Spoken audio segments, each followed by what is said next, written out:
Call this meeting to order. Let's stand and recite the pledge. I pledge allegiance to the flag of the United States of America, to the republic for which it stands, nation, under God, liberty.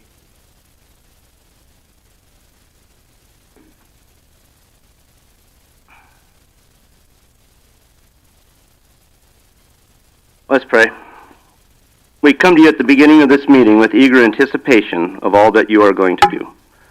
We know that you are a great power and might, capable of accomplishing far more than we ever could ask or imagine. Brief moment for your own attention. I get a motion to approve the agenda. I'll make a motion to approve the agenda. Second. Motion and a second. I believe I caught Commissioner Creed seconding that. Motion and a second to approve the agenda. Any discussion to that motion? Hearing none, all those in favor say aye. Aye. Opposed, same sign. Motion carries. The opportunity for public comment. If you are here to discuss, I assume most everyone's here to talk about the AR Ranch TIF. We'll cover that. We'll take you at that point in time. If there's anything else people would like to discuss, they're free to come up now before us. I'll give everyone about 3 minutes apiece.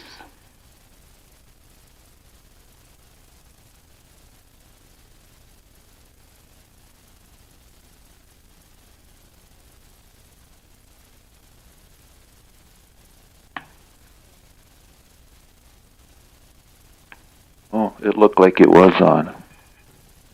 All right. Excuse me. Dale Boos, Meade County resident. And, you guys were elected in anticipation of being good stewards of our tax dollars. And my concern today is the state and the county government, how they're spending our tax dollars on our elections. In my research, I put together a cost on hand counting versus computerized tabulator to count our ballots. First, if we have 11 issues/races on the ballot, time trials conclude that 4 people counting and 1 supervisor watching, you can count 100 ballots per hour.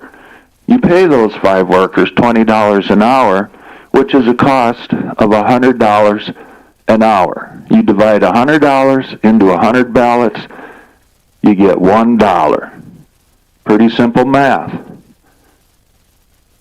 Meade County, in the 2024 primary and general election, combined in total had 18,200 ballots. Remember, buck a ballot. So that would be $18,200. All the money stays local. Meade County paid ES&S $60,000. And that money's gone. That equates to $3.30 a ballot. Now Meade County has spent 3 times more than need be to get the same results. Now let's apply these percentages to the state. The state had 542,589 votes. So it would have cost them $542,589 to run a hand count election. They paid ES&S $1.79 million. So you take the difference. The state has spent $1.25 million more dollars than need be to do our elections. And Meade County contributed to that deficit. So, all I'm asking is for the board to be accountable in why you're spending those extra dollars. Meade County, $42,000, more than you would have had to spend. Thank you. Thank you, Mr. Bruce. Anybody else for public comment? I have a question for the auditor. That also includes printing of the ballots, doesn't it?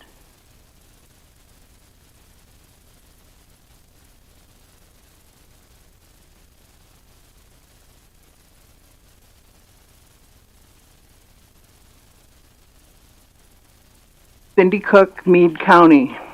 Well, it's been a little while since we've been here, and it doesn't seem like much has changed.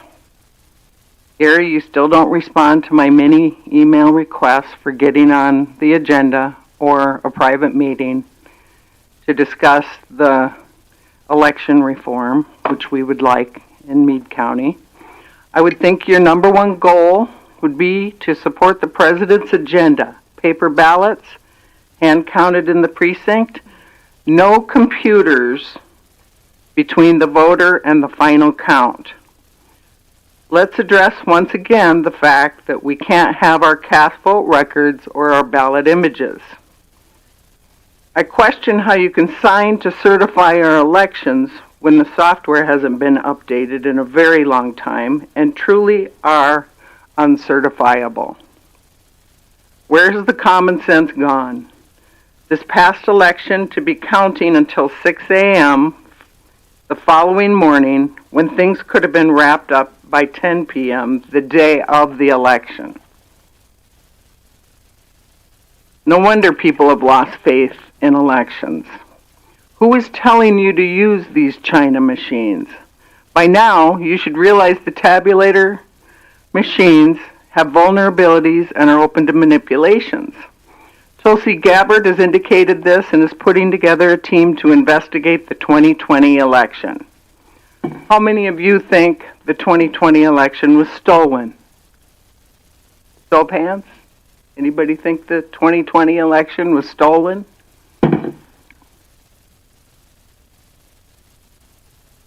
Talbot?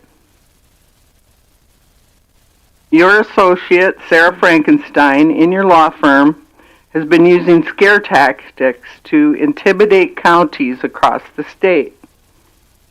Your firm has benefited in the fight. I have seen the bills coming out of Gunderson Palmer. You're fighting against the voters and the people in the counties. What you and your cohorts are doing is despicable. It is a clear conflict of interest that you are working for a third-party, for-profit, vile company, ES&S, to rob the people of the transparency of our elections. On the 4th of July, I don't know if you were there, to the Piedmont Parade, we had 4 vehicles with 12 banners, 16 people showed up advocating for hand counting of the ballots. There was a lot of positive feedback, especially the banner that said, "Wave for hand counting." People know. Look what has happened in the last legislative session. 20 bills passed for the transparency of our elections. I wonder if there will be a federal investigation of our state and county officials. Like we have been saying for over 2 years, you can't pretend like you don't know. Your time, Ms. Cook. When are we going back to hand counting? Are you going to be spending more money on ES&S? Your time, Ms. Cook. Anybody else for public comment? And I will just clarify, I did respond to your first email. But you didn't respond to my request I responded to your for the agenda. yes, I did. I said I don't have a desire to put it on the agenda, and you guys have made your points clear. So why isn't there anything being done? Anybody else for public comment?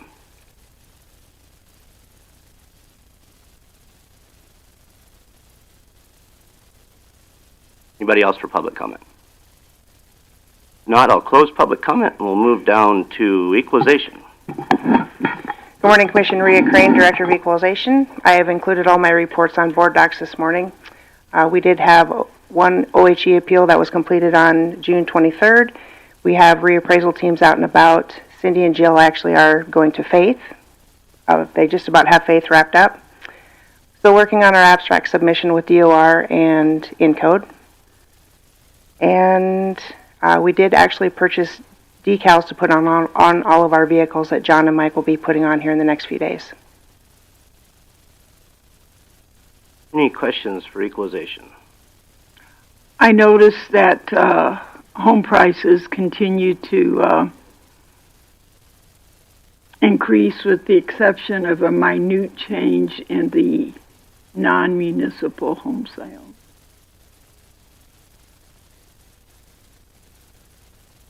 Anything else for equalization? That's not good unless you're the seller. That's correct. Anything else? If nothing else, let's move to facilities.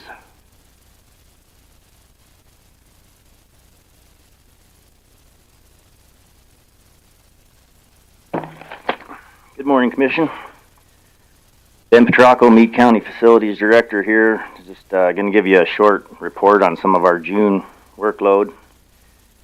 I know you guys got a lot on the agenda today, so I'm not going to keep you long, but we had another fairly busy month with 44 work orders. Most of them are HVAC related items, primarily in the courthouse and the law enforcement center. A few of the larger projects we were able to knock out included the replacement of another heat pump for one of the jail pods, Pod A. We're getting those all updated as we can. Another project that I've been wanting to get done for quite some time was to do with the fire alarm system. And the main areas where we have issues with this is when we have a smoke detector go off, or sometimes even a pull station, and we don't have an accurate description within the software telling anybody where that is because of all the years of remodeling and offices moving and whatnot. So it was quite a timely process, but we were able to get one of the techs up there to get into the software, and then we were able to go around one device at a time and try to get more accurate descriptions on that stuff. So that'll help us out a little, because there's been a lot of times where we'll have a smoke detector in the courthouse go off, and they'll send deputies over there, and they're in the complete wrong part of the building looking for a potential fire on a weekend or something. I can remember many a night when I was over at LEC, the alarms that go off in the courthouse and you couldn't find them. Yeah. So it's not perfect, but it's way better than it was. So that was good.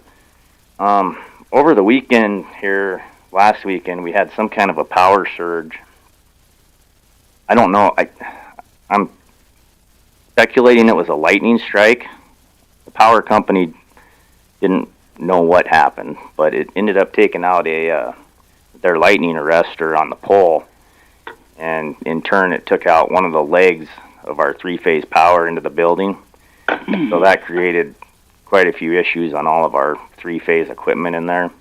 Ended up taking out a few motor starters for air handler units and stuff like that, along with, thank goodness, a lot of computers were plugged into the surge suppressors strips, because it fried tons of those.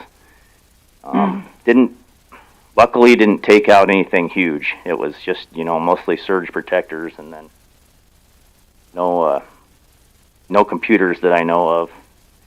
But yeah, that was just kind of a weird deal. I wanted to bring that up. Did it disrupt dispatch at all? What's that? Did it disrupt anything in dispatch at No, all? Our UPS down there did a good job keeping all the switches up and stuff. And honestly, I think the one leg actually wasn't one that went through our UPS, so we might have had more damage if it would have been. But yeah, no, we had no interruptions on anything, just other than stuff in the courthouse. Other than that, our normal workload stuff day to day, and I have been working with both roofing contractors trying to kind of finalize the start schedule and payment schedules and all that stuff, and it sounds like we're going to start both projects now immediately after the rally. We decided not to try to do anything beforehand, so that's kind of all I got for June. Hey, any questions for Mr. Petrocco? How long did they estimate it would take to complete it? And will will both companies be simultaneously working at the same time, or? There could be some overlap. I don't have the final schedule yet. The guys on the courthouse are telling me 2 to 3 weeks is all, and they're out of there. But obviously, the law center is going to be much longer than that. They have up to 90 days, I think. Yeah, nothing's finalized on when they're going to start, but there probably will be a little bit of overlap. I'm hoping it doesn't disrupt our parking too much in there, but I am going to have to block off some areas and give them some room for staging of their equipment and stuff like that. So, Good thing we got the parking across. yeah, They're going to be working on both buildings at the same time then? there could be. Parking could be a bigger issue if that's the case. Yeah, I think we're all right, though. I mean, I think I've got a plan that people are going to maybe have to walk a little bit farther, but... Okay, any other questions for Mr. Petrocco? Thanks. Thank you. Let's move down to Human Resources.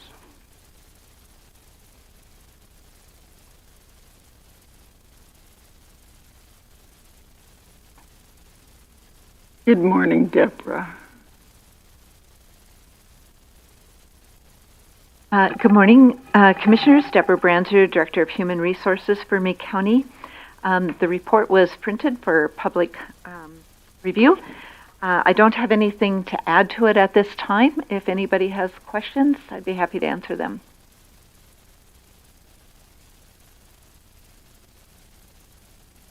How's the highway positions coming? We got some interviews coming up. I think we have one this week. Actually, we actually don't have many applicants coming in as we used to for this particular position. Yeah. It remains quite a few jobs open out there. Yes, especially Busy for time of the this year. type of Yeah, work. yeah. And this time of year, yes, correct. Okay, any questions for Ms. Branzard? All right, thank you. All right, thank you. Veteran Services Emergency Management.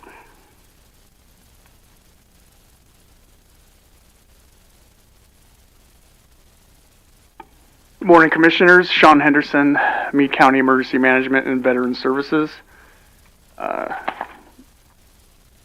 Slightly busy.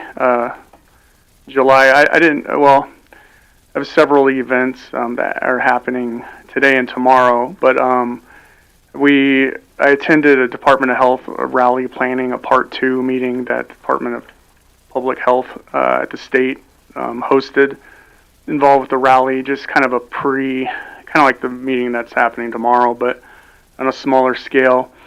And I didn't know if you guys wanted me to report about like the missing hikers and stuff like that or not. You know, it was just things I'm involved with. We had I was dispatch, and Sheriff West contacted me on the morning of the 23rd of June, and apparently 2 hikers were with a group, and they strayed off from that group the evening before, and the group reported them missing early in the morning, several hours later after they were missing. And Black Hawk Fire was heavily involved with side-by-sides and stuff, and we started rallying the troops essentially to go look for these folks, and then they found them, fortunately, and they were I was told they were virtually unscathed, but I didn't ever get a follow-up with that. I wish I knew if they were just cold or if they twisted an ankle or anything. I didn't get that information. Where were they at? They were down in the hills west of Black Hawk area. There's a trail, and I think it's called Botany Trail? Yeah, Botany Bay Trail. Botany, yeah, that's it. I was like, there's something to do with pirates. Botany. Yeah. I knew.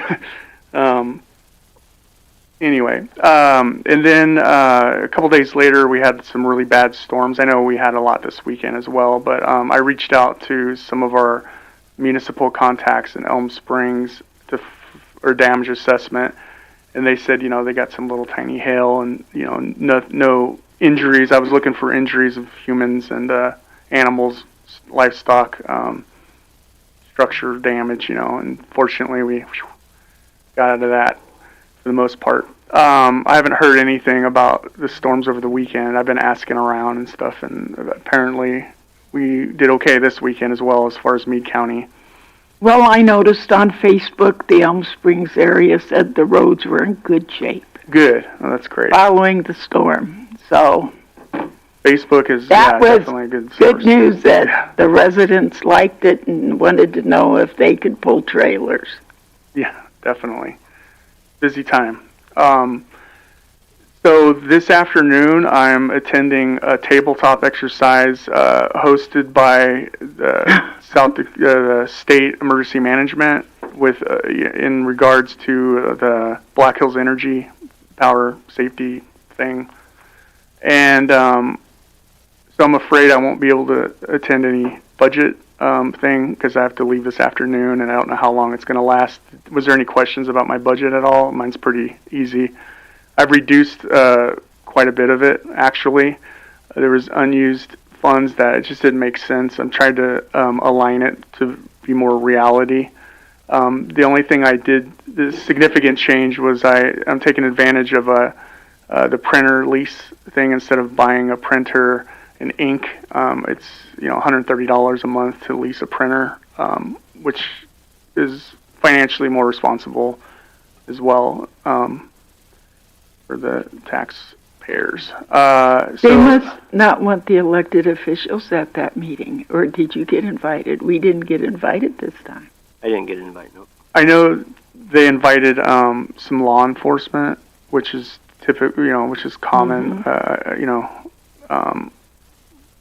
I couldn't answer why. I don't think they left you out purposely. They probably were being considerate of your time, maybe. Well, they may have thought we were a little bit too pointed in some of our comments. Well, it's a sensitive subject for sure. So any questions or anything about emergency management side?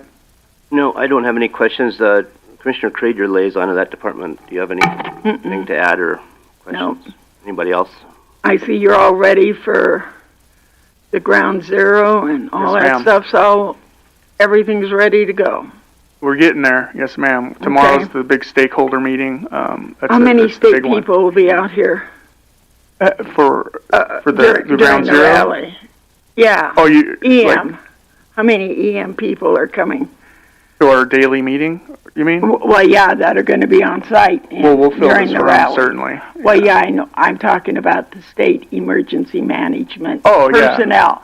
Are they all coming? Oh, absolutely. Yeah, Okay. from Okay. FBI, DCI, state I know them. people, Yeah, no, I public just health. meant- Yeah, it's going to be.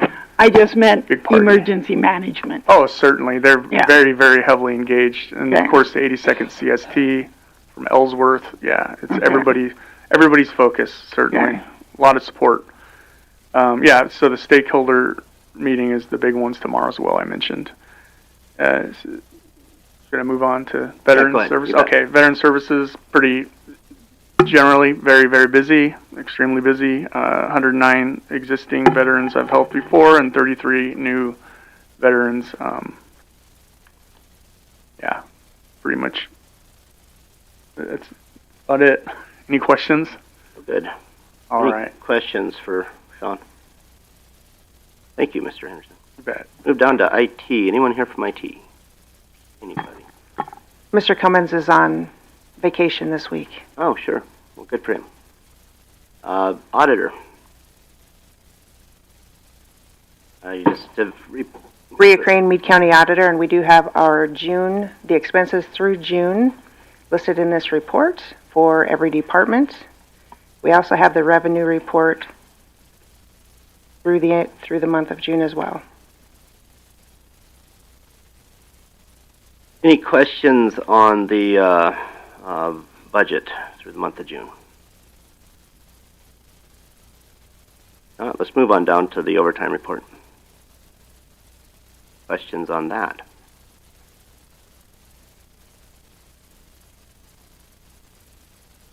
One is quiet today. So. All right, let's move down to highway. Was Troy planning on coming here today, Earl? Do you know? I don't think we need him. Let's move to D1, the New Underwood Road speed limit. Sheriff West, maybe you could come forward. Yeah, I hate to put you on the spot for something that's not your department, but I put this on the agenda. The road has been fixed. I did talk to Troy. He said that he thinks it'd be okay to move the speed limit back up. I did have a conversation with you as well through email.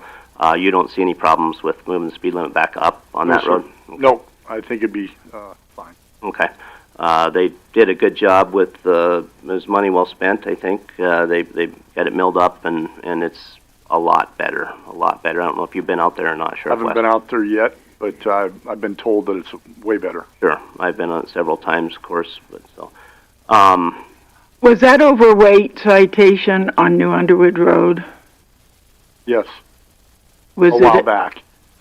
Well, I noticed there was another one like a week or so ago. Was I'm not that sure. pretty big? I'm not sure. That would have been probably the Highway Patrol. So. Yeah, okay.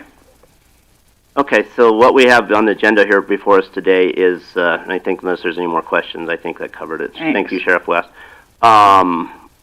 Was we originally, when the road started deteriorating, we brought that speed limit down to 45 miles an hour.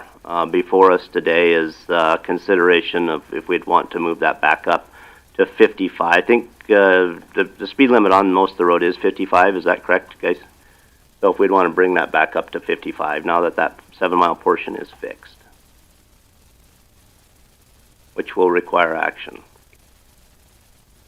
I would make a motion to raise the speed limit from 45 back to 55 on 7-mile stretch of New Second. Motion and second on the floor to raise the speed limit back up to 55 miles an hour from the 45 miles that is posted now on that 7-mile stretch. Any discussion to that motion? Hearing none, all those in favor say aye. Aye. Opposed, same sign. Motion carries. Brings us to the traffic count analysis. Is there any questions on that? I don't know if Commissioner Severn, do you have anything to add to this? No, sir.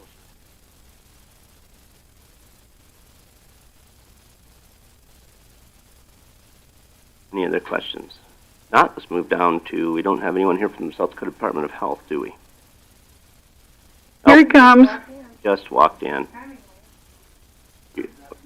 Are you ready or? Okay, wonderful. If you want to just come on up, Mr. Huntington.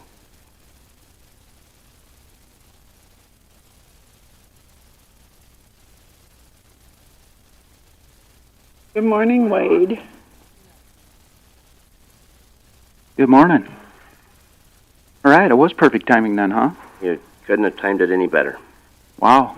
Yeah, did your son make it out of the Denver airport? He did. Yeah, he's quite the world traveler now, so he gets caught in that all the time. So my name is Wade Huntington. I'm the director of operations now for Public Health Nursing Services. So I know you wanted to talk about contract today, and so that's what I'm here to do. It is my pleasure to bring Melinda Wolf, who is your public health nurse for Meade County. She's outstanding. We have her stretched a little thin right now, to say the least. But at any rate, here's Melinda. Say hi, Melinda. Hi. Hello, everyone. All right, so the contract. This is the same contract that we've been doing for a long, long time. Lots of changes have happened over the years. We've had lots of growing pains over the years, and for the last couple years, this has been exactly the same. I think the last couple years, we've asked for upwards of $32,000, and you guys found it in your kind hearts to provide $24,000, and so that's what we asked for. Actually, it was $24,300. We asked for a 1.25% increase, which equates to $300 on top of the $24,000. So that's the way that the contract reads, along with allowing us to utilize the space over in the Extension office to provide services. And both the public health nursing and the WIC program are utilizing those services 2 to 3 days a week. And the contract is, we're good for the rest of the year. We're good. This contract that we're speaking about now that you guys are interested in talking about is for calendar year 26. Yes, that's what I did. So it wasn't my intent. I don't know if maybe the other commissioners intended on taking action on it today, but it wasn't my intent to take action on it today. We're just going to include it with the rest of our budget. Yep, exactly. That's what I understood. And just basically, I certainly would like an update from you guys, just as things that go on out there and things that you do, some day-to-day stuff. I think it'd be healthy. We asked for that when we approved this contract, and I think it'd be good to have some communication on that. And so that's as much as anything, that's the reason we called you before us today, is you give us an update, and I see you provided some of that, but if it's always good hearing it from your mouth as well. So if you'd want to provide us with an update, Melinda, that'd be great. So what my main job duties here are immunizations for Meade County. Right now we're working on we're having a measles clinic tomorrow. Here we're going to run it, we're going to run 2 hours in the morning, 2 hours in the afternoon for anybody who needs an updated measles vaccine. How do people know you're doing it? Well, we have media. We've had it on the radio. We've had it on the TV advertisement. Oh, okay. The DOH website. I spoke with Josh with Searchlight. I've talked with CJ at Public Health Broadcasting, and then I'm trying to think who at Kello. But yeah, it's been widely publicized. You know, we had. You know, I'm on Facebook all the time. This is the first I knew. Oh, of it, huh? I missed it. Are you on the Department of Health? Are you friends with the Department of Health Facebook page? No, but I was wondering about the ordinary citizen. But yeah, okay. Yeah, you would have to search a bit, Doreen, to, you know what I mean. If you were going, hey, I might need an MMR vaccination or measles-containing vaccine, then if you go to the website, then it's broken down by city of where all of the MR or we had a couple cases. I'll put something out too. Since I know it's tomorrow. We did have a couple, you know what I mean. We had measles cases, here in the county, and fortunately we're past that. Keep our fingers crossed deal. We got to the families and the direct contacts that needed the attention and got them vaccinated, got them immune globulin if they needed it to protect them in that short term, and fortunately we're outside of that window, so we didn't see any community spread. So that was a bit of good work and a good bit of luck too.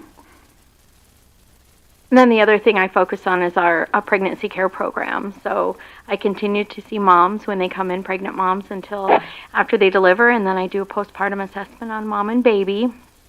And then we also do safe sleep assessments between 28 to 32 weeks gestation. And we also do safe sleep follow-ups in 2 to 3 months on all those babies born to make sure their babies are in a safe sleep space. And then I don't serve any school districts here, but I also do school services for vision, hearing, stuff like that, for school districts that need them. You are. We still have car seats. Yeah. So we're still providing the car seats, and she mentioned the crib handout, the pack and plays when we need to provide a safe sleep environment. So more than just the safe sleep education, if it's identified that they need tools, a pack and play, a little crib that turns into a bassinet, then we can provide that to them, also. How many people are you going to have out here to do food inspection and water inspection and everything else coming up during the rally? All of them. So, yeah.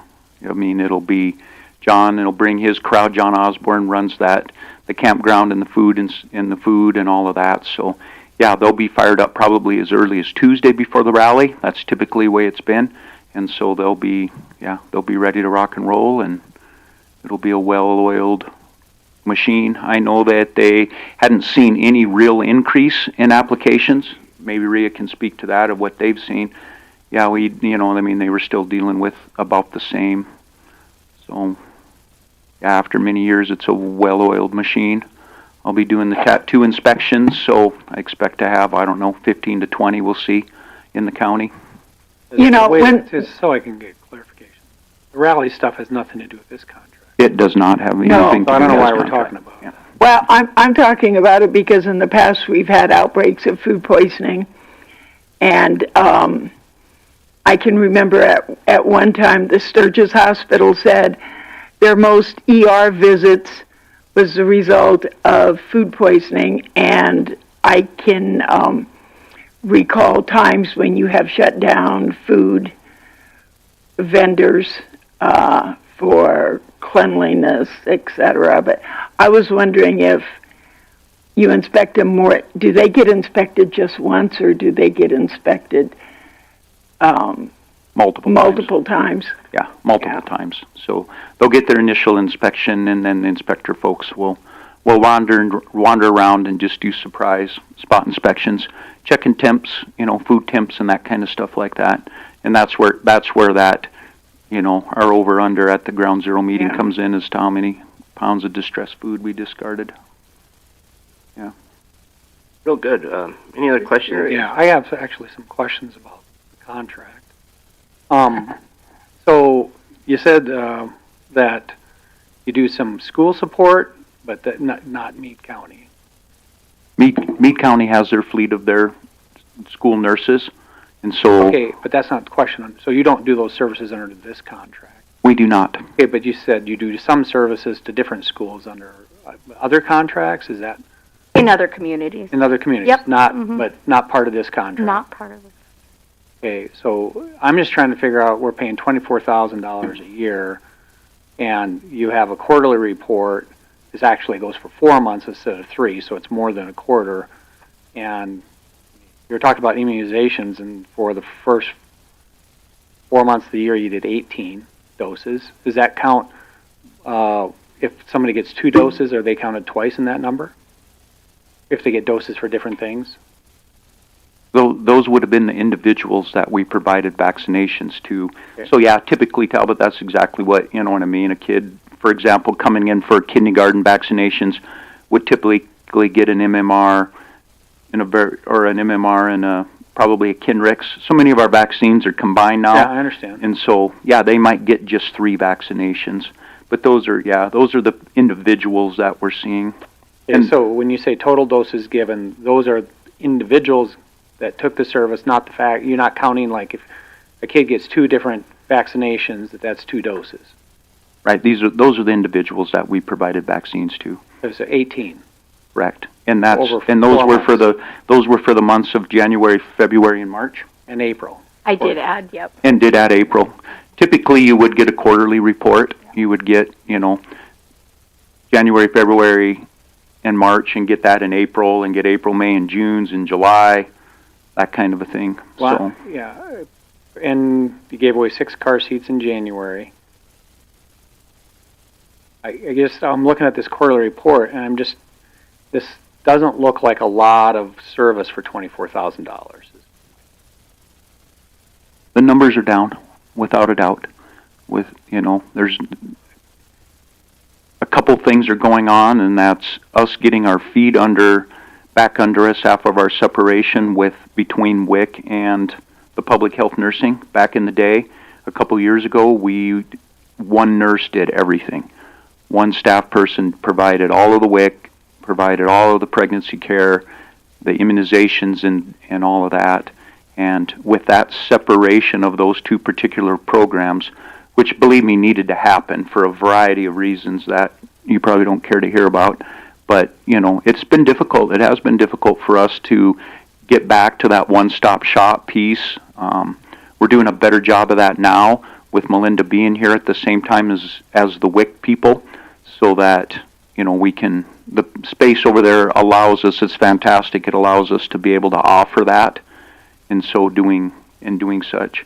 We're missing a nurse in Spearfish, and have been missing a nurse in Spearfish for well over a year now. And with budget constraints, we haven't been able to offer that position and get that hired. So that has Melinda providing services in Belfouche. Actually, she has responsibilities to Perkins County, Harding County, Butte County, Meade County, and Lawrence County. So she is stretched thin.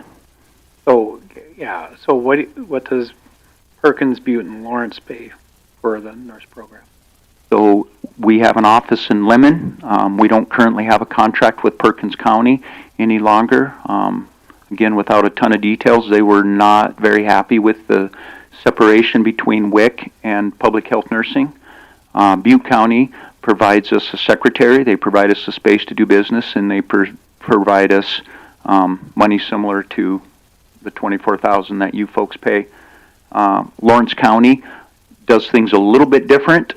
They're a little bit more like what you guys decided to do with us a few years ago, in that, listen, why don't you tell us we don't want to hire staff for you anymore?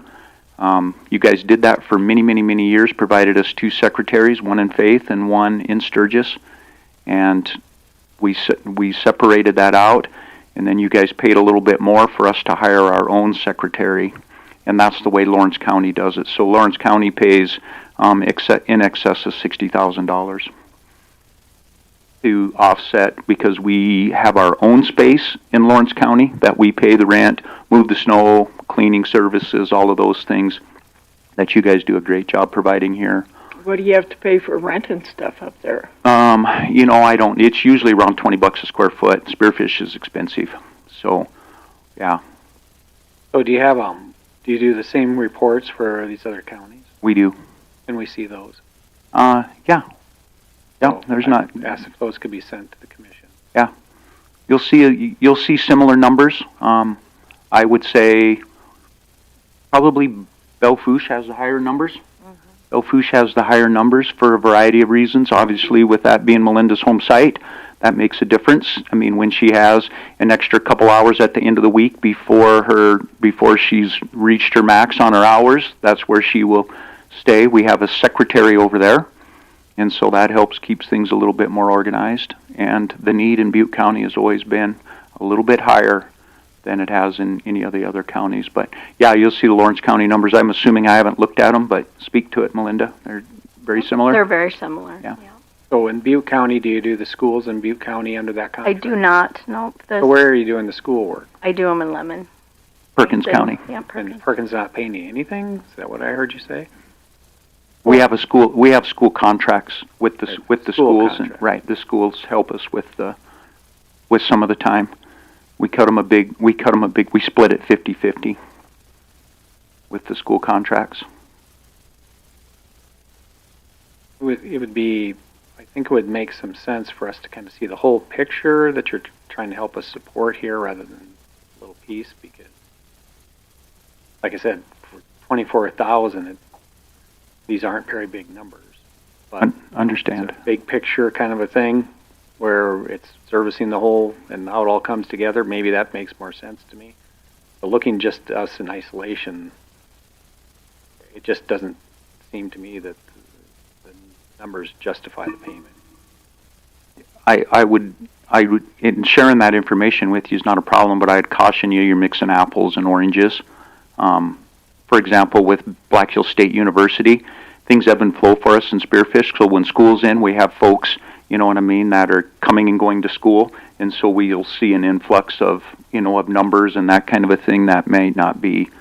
It's because of the students, typically because that there's some students and they're pregnant or they got a small child with them. A lot of non-traditional stuff, especially at Black Hills State. It makes it easy for them over there. They take care of them. And then again in Butte County, it's just, you know what I mean, it's different in Butte County. It's cheaper to live in Butte County, so typically we'll see folks of a little less means, if you will make Butte County and especially Belle-Fourche their home and travel. We have a lot of folks that work in Deadwood and will live in that Butte County and make that trip because they can't afford Spearfish. So, and it's sometimes difficult to afford place in Sturgis too. You guys are well aware of that. So just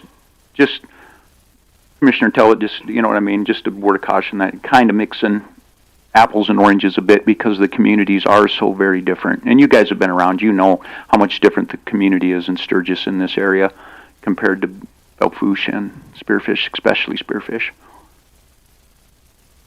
You could get us that information. We're going through our provisional budget this month. If you get that information to us, and we have questions on it, or Commissioner Wyzorek has a question on it, he may reach out to you on that after he gets that information. So.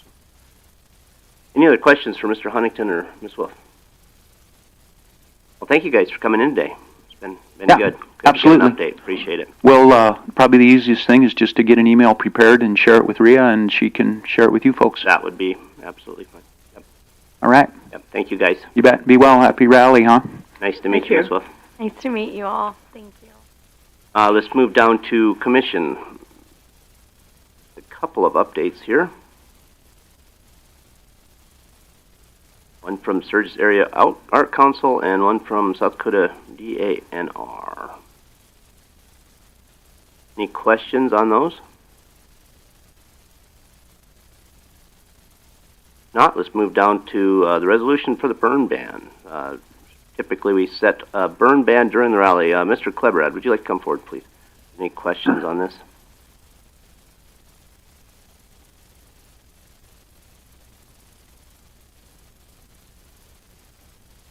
This is based on the burn ban that was implemented last year for the rally. But the only change is allowing for the local fire district to override the ban and allow for the open burning. I see it has dates. So is this going to take place, because we currently have a resolution passed with a burn ban, but that sets it, if it says in that resolution, if the fire danger is moderate to low, it's taken off essentially. Right. So, but the resolution still stands. So is Correct. this to take place of that resolution then? Will we have to... Regardless of the fire danger, this ban that, would go into effect during this time period. Oh, but we'll have two resolutions in effect at one Correct. time though. Okay. And we do need to look at that the resolution we currently have passed, because it does the same thing our ordinance does, because our ordinance sets it at extreme high or very high, and it automatically takes effect. Whereas the resolution is low to moderate, which is the only two other classifications of fire. So therefore, it does nothing. The resolution we currently have passed does nothing. So we'll have to take a look at that. So this, we will just keep both of them going at one time. I do have, I would like, I guess I would like to change. I know Commissioner Creed and I did discuss a few things. I do like the local. I don't know. We may differ on that a little bit. Local control on that, but and I don't want to speak for you, so I apologize if I said something off. But I think the dates on here. I think we should look at maybe moving it to July 19th to August 17th versus July 28th to August 10th. Reason being, there's a lot of rally goers coming in and out already. But I think the 19th would hit the Days of 76, I believe, starts that weekend. Mm-hmm. And so that's also a popular time for the rally. And it seems more and more every year, just get a week after that rally, I think could be a little more comfortable to my... Sheriff West, would you want to come forward, please, as well, just in case you have something that affects you as much as anybody? Plus, I think in addition, traditionally, a lot of the campgrounds are only open during the rally. A lot of that has changed, and a lot of the campgrounds are now open from May on. And I would just think from enforcement thing, it would be kind of hard to say on Sunday you can burn and on Monday you can't. Would that be fine with you, Sheriff West? Yeah, I mean, obviously, we'd want a hard line on when it's going to happen and when it's off. That way, it's across the board. No burning during this time frame. That seems to has worked best in the past. And identify when that time frame is, and then go back to what we were doing. And this does also set it up. You and I did have a conversation on this. So the local fire chief or board could lift the ban within their jurisdiction. It requires them to contact yourself as well as the chairperson, which would be me, the Meade County Commissioners. So that's okay with you? Yes, that'd be just fine. Any other questions or comments on this resolution? On that contact or notification, I think that notification should be required to be in writing. So there's never a dispute as to whether people were given notice. When somebody left you a voicemail or something that then all of a sudden you missed, or they say they left you a voicemail or they tried to call you. I think email would be fine. That would constitute written notice. But I think you guys both would want a clear clear, clearly stated who's doing it and when. So I think you should modify the resolution, require by written notification, especially because we're giving these guys unilateral ability just to lift these without any, even if we disagree with it, it doesn't appear that we got anything we can do about it. And I'm really not even so sure we should allow that. But so just add the words written notification, Change the date. and the dates, yes. Yeah, I mean, I'm in a local fire district chief. Conservative. That is my thinking on this. I guess we include some language within our ordinance to this. I know the rally is a little bit sensitive of a time, but our county's so big. I mean, you got this Faith Stock Show goes on same time. If City of Faith wanted to have something at Durkee Lake and at a bonfire, as long as it's okay by, it gets a little bit tough. That's the reason. I'd like to try it.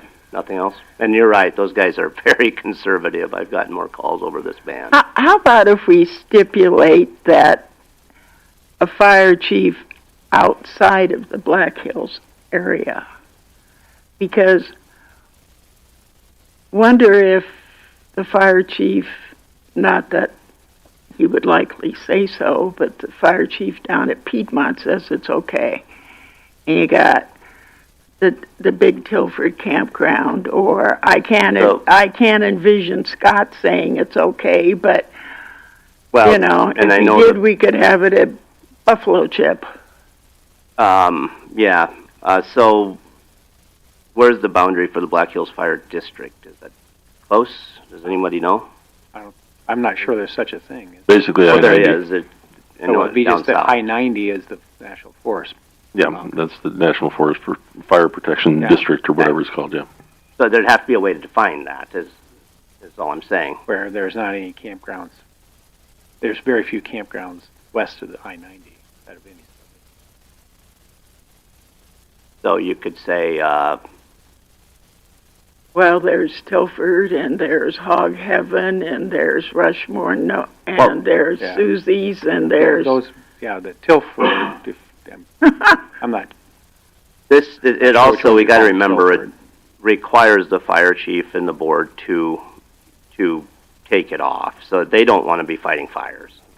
I mean, they're the ones that are responsible for it. So I don't mind setting some parameters, but at the same time, I know before when our ban was on, with the language in our ordinance, I got calls. I think Sheriff West got several calls from the chiefs with questions on that, simply because they didn't want to. They get calls as well for slash piles, so on and so forth, and they don't want to lift it. So I know it works in the ordinance, and actually it works really well. And I think it's brought a lot of communication between the chiefs and their constituents, really, is what I see. But if I don't mind setting some boundaries, but we have to set a boundary, whether that's the interstate and go north and west of the interstate, or Black Hills Fire Protection District, or something. We have to say something. I was thinking more like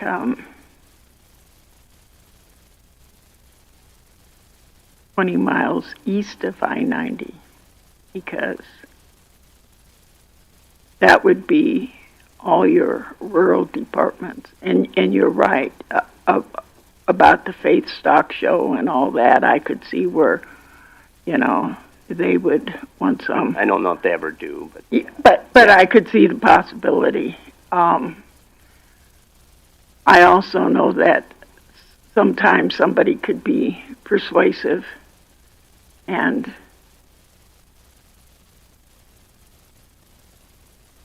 but if they have to get your approval too, that can change it. As written, it doesn't require our approval. It requires notifying the sheriff and the chairperson. Well, I guess let me ask this. It says lift the burn ban. But then we talk about, well, somebody wants to have a bonfire at some event. That would violate the burn ban. Talking about, I mean, but all we really give them the power to do here is just terminate the burn ban. But are we talking about two different things here? I mean, maybe that's easier for them to say, I can't give you a permit, I can't tell you can do the bonfire because I got to lift the ban for the whole area. Maybe that's better. I see what you're... Yeah, if you're asking them, or if the example is somebody wants to do an event, then that's different from lifting the burn ban. Yes, I agree. So,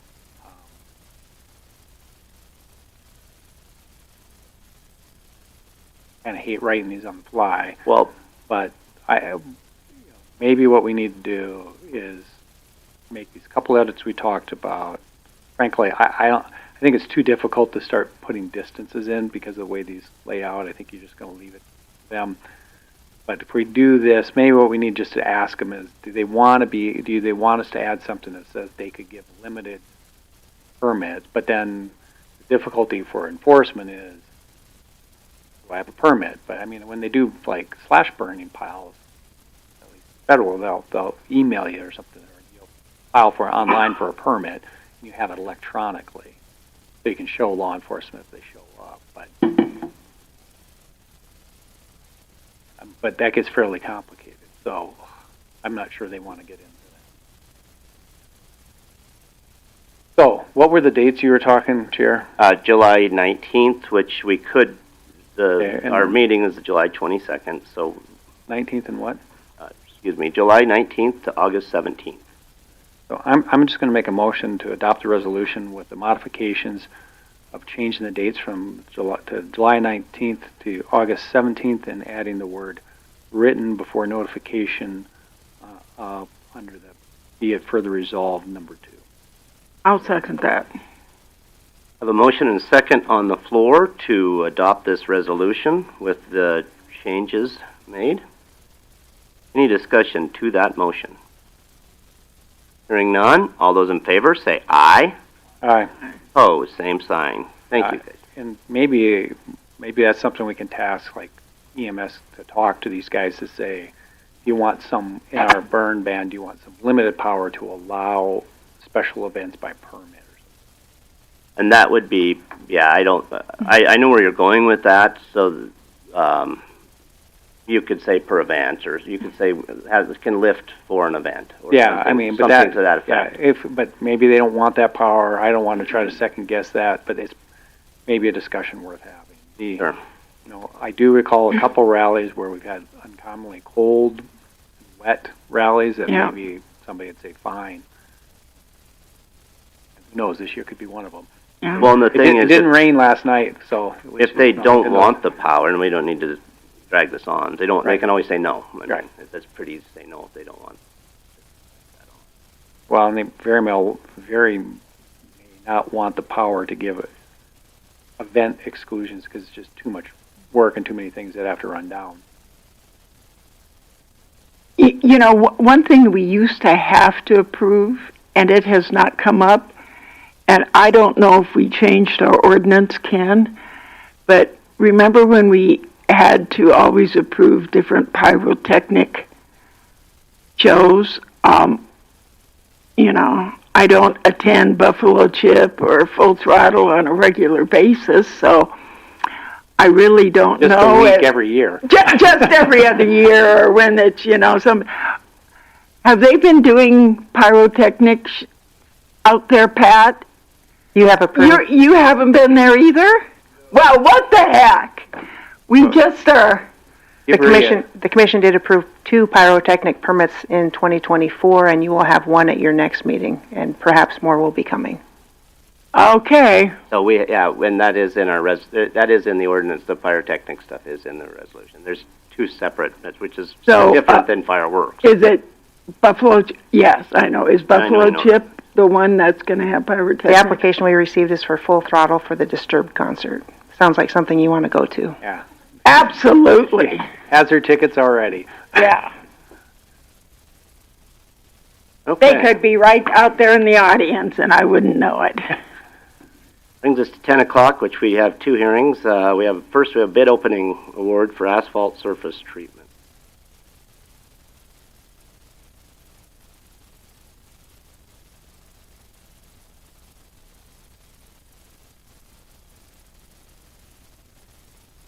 Turn your mic on, Troy. Troy Eastman, I'm the highway superintendent. With the bid opening for the asphalt surface treatment, we decided to go ahead and cancel the bid award for this due to some circumstances that go along with the specs and how the application, the process is basically applied to the road. We're looking at different options how to do this. We may be able to piggyback off of another bid in order to do it, and then also self-perform some of the work is kind of the way we're leaning, just due to the nature of the length of the process that goes along with it. Not many contractors are interested in the way that we had it spec'd out, basically to do one coat of the Auto-Seal and then wait a month or longer and then have to come back to do the second coat.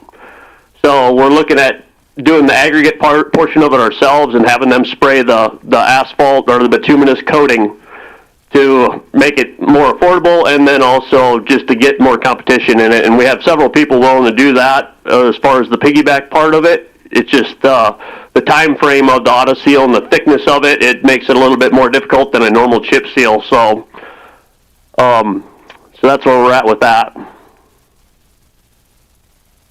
Good. Any questions on that? Okay, thank you, Troy. Yep. Next up on here is a hearing for a liquor license transfer from Lynn Derby Estate to Lynette and Brent Larson, July 8th, 2025. Rhea Crane, Meade County Auditor, and we have with us today Lynette and Brent Larson, who are currently the owners of Kathmandu Campground, and they did purchase this liquor license from the Lynn Derby Estate. And they have presented their application, their fee. It has been published in the Faith Independent, and they're asking for you to approve this transfer today. I apologize. We're going to have to go back to the bid opening. Since it is a hearing, I'm going to have to ask if there's anybody that was from the public that wished to speak to that. No, thank you. But go ahead. It looks like we have a transfer of liquor license before us. If you'd like to say who you are and what this is about. Lynette, will you please turn your mic on? Thank you. I am Lynette Kirkby Larson. Brent Larson. And again, they did turn in their liquor transfer application with appropriate fee. It was advertised in the Faith Independent, and they are just asking for you to approve this transfer today. Does anyone from the public wish to speak to this? Anyone from the public wish to speak to this? Any questions, comments from the commission? I'll make a motion to approve the liquor license transfer. Motion and second on the floor to approve the liquor license transfer. Any discussion to that motion? Hearing none, all in favor say aye. Aye. Opposed, same sign. Motion carries. Thank you for coming in today. Thank you. Good to have locals. Larson's, we will get this sent off to the Department of Revenue today. We'll send it electronically, and we'll send the paper copy to them. Just hopefully the electronic copy will help expedite this for you. Thank you. Will do. Thank you. Do we wish to take a break, Commission? Keep moving. Okay. Did you say no? Yes, no? Okay, let's keep moving. The rain doesn't need one. Yeah, I was going to say. Planning, that brings us to planning. First off on the planning agenda is the planning month report.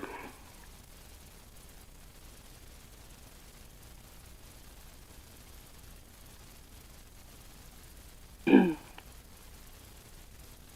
morning, Commissioners. Tanya Vig, Planning Director. This month we had 117 total permits and license applications. Of those, 34 were building permits. If you look at the graph on page 2, we were in line with when we were in COVID 20 and 21, so the office is pretty busy with building permits. Commercial permits also increased this month with the rally. Of course, we have 3 new permits for the rally, and then just the normal contractor's licenses. The TIP application for AR Ranch was discussed at the planning board meeting on July 7th. And we'll hear it today on the commission after this. Toby Morris has delivered the preliminary TIF plan to be reviewed by the county. We're reviewing large projects. Infinity Landing has submitted a developer's agreement that is being reviewed. It will be on the July 22nd planning or commission meeting. Horizons Estates completed another phase, and we will see their final plat in August. Are there any questions? Questions for Ms. Vig? If not, Did you have an opportunity to review what I sent concerning the state aviation I have and not Black heard. Hills Council? Review When you get a chance, Yep, I if will. you could, that would be great. Yes. any other questions for Ms. Vig? Seeing no more questions, we'll move on to I-2 in the agenda, which is the AR Ranch TIF. Is there, see Mr. Hewitt just walked in. If you'd like to come forward, Mr. Hewitt, who here is here to speak to this? Okay. I'll more than likely give everybody about 3 to 5 minutes, probably leaning toward the 5. We'll try to keep things moving along. Try to limit it to, we don't need to be here all day, so let's try to limit this to about a half hour for public. You're on your own. Okay, Mr. Hewitt, I'll give you 5 minutes if you'd like to give us an overview of this. Okay, sure. Thank you, and thank you to the commission. And so this has been kind of a work in progress, and some, I don't know how far to go back. I don't want to bore anybody with details that don't pertain. Long story short, when we began the AR Ranch Estate subdivision, we initially just had the first phase in mind, and then basically kind of demand dictated that there was significant support. It took like 18 months to sell those lots or less, and we never anticipated asphalt paving on any of it initially. And the county, of course, required alternate access for that subdivision, so we put 220th through. It was a section line, unimproved section line. And then as we continued, we developed Phase 2 and Phase 3, the plan for Phase 2 and Phase 3, and we initiated Phase 2 development. And it became increasingly apparent that it was going to be difficult to maintain that road as a gravel road, and we started seeing just significant traffic, even traffic beyond the subdivision, and so kind of here we are. This is, excuse me, we've made significant upgrades to that road to, I guess, remedy any deficiencies, and we spent significant dollars to improve drainage, improve the base, take out the low spots, level off the high spots, and it's been tolerable, but it's not desirable. And so, quite honestly, the road gets way more traffic than a gravel road should, and it just, I don't believe it's safe. I don't believe it's in the public's interest to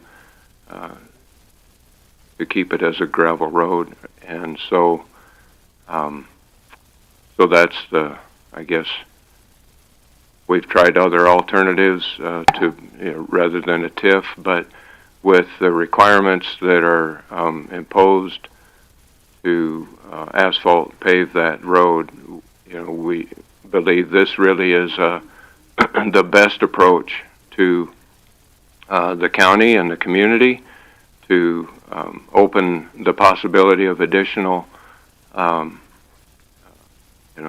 development, and that area is developing. And I think it was stated yesterday that as you go north of Rapid City, this really is the kind of the first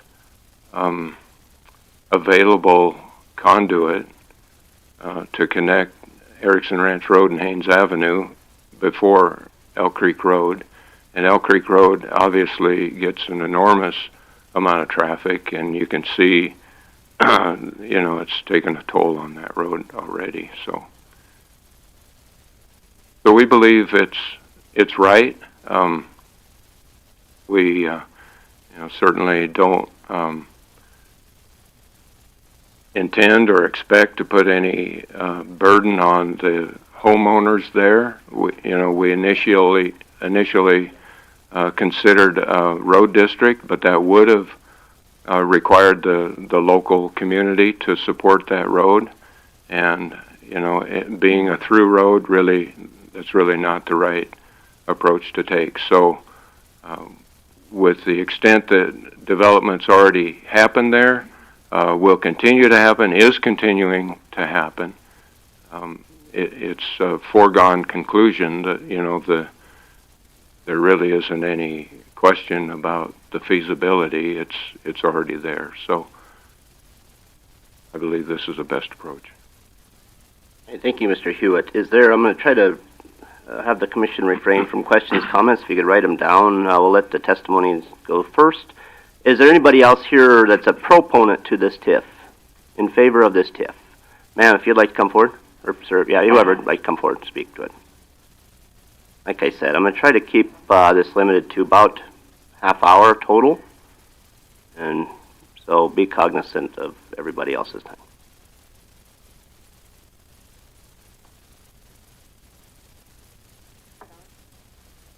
Okay.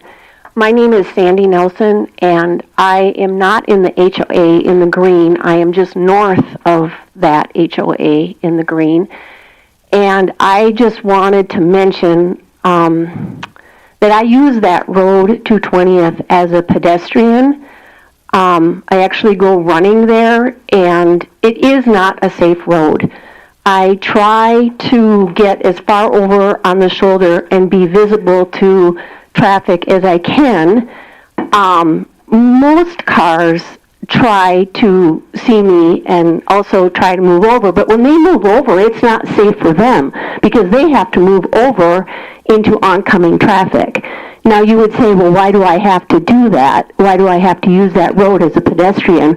Well, it is my neighborhood. I'm not in the HOA, but it is my neighborhood, and my alternative is to drive into Rapid City to go for a run, which I do oftentimes for safety reasons, but sometimes I don't have time to drive into Rapid City for a run.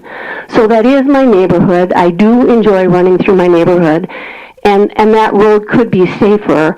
Yesterday they said that if they were to pave that road, that they would have a 4-foot shoulder, and I think that would be safer for both vehicles and pedestrians and bicyclists. So I think that's all I have to say. Thank you. Thank you, Ms. Nelson. Any other proponents? Anybody else in favor of this?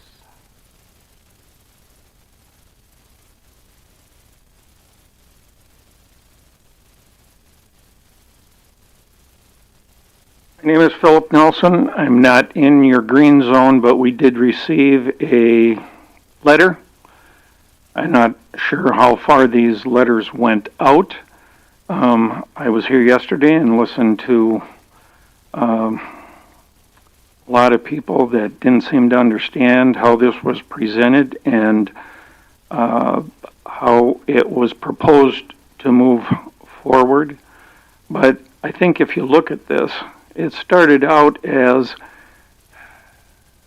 JD here wanting to develop some property that everybody wants to make a little money on. He provided lots at a reasonable price so people could build homes.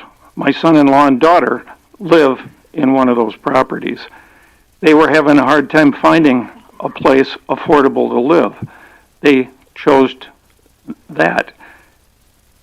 I never heard in all my discussion with them that it was ever going to be blacktopped, but this has moved forward, and the traffic that is going on that road is taking its toll on it. I know JD spent a bunch of money last summer and a little before upgrading the thing.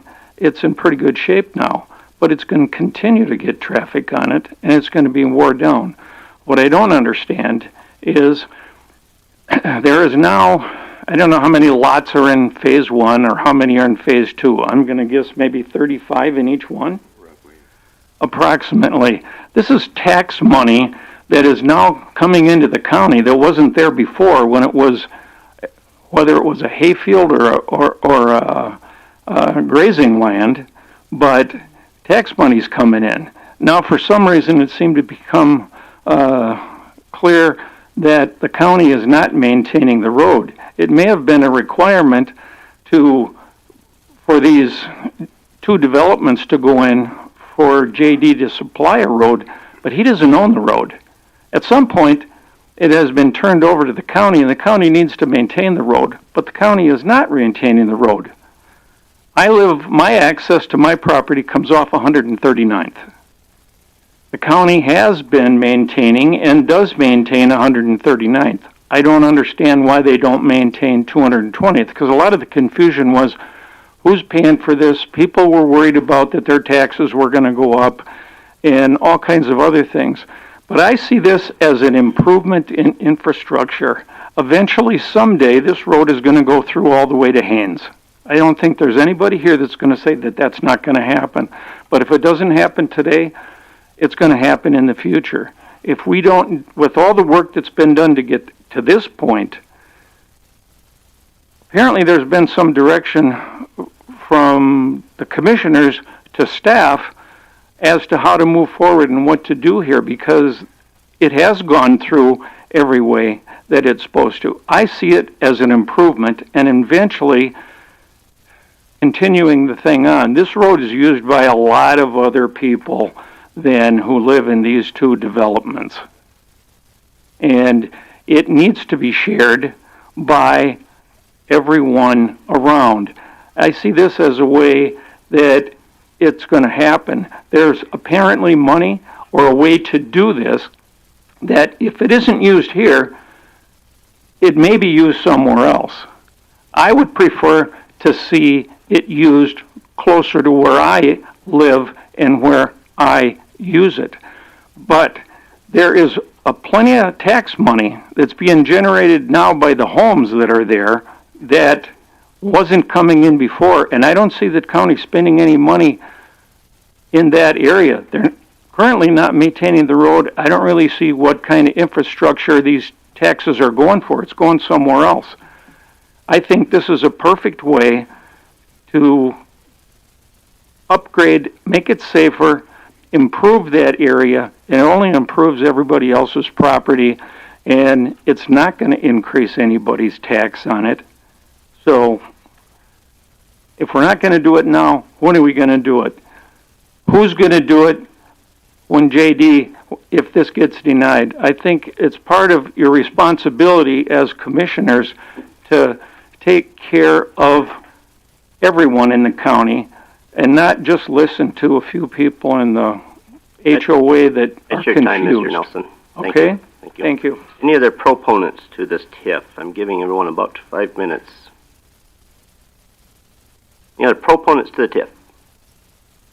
Seeing no other proponents, welcome the opponents to come forward.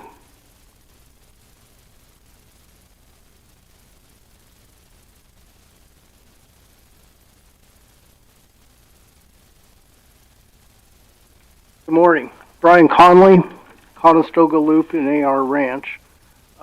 Yesterday we were here, and I just wanted to tell Mr. Hewitt thank you, and both Commissioner Wazorek and Creed for clarifying the fact that taxes won't go up on people's properties because of finishing this road. I also understand a small businessman and how that operates, because I worked for small business most of my life. But what concerns me is right now we have a Chevrolet road, and we're going to build a Rolls-Royce road, and it seems the county isn't going to maintain it now or later. And that concerns me because eventually it's easier to maintain a gravel road than an asphalt road. Finally, is if this TIF goes through, it's going to take away from schools and things like that. And if Mr. Hewitt gets his phase 3 going, it is going to add more children, more families, more wear and tear on the road, and the heavy trucks and stuff coming in to do construction on 220th are going to put it into disrepair. So if nobody has responsibility to maintain that road after he spends the money to put it together, that's my concern. When is the county going to come in and say, okay, we are going to take care of 220th? Those are my concerns. Thank you, Mr. Conley. Any other opponents to this? There's opponents wish to speak.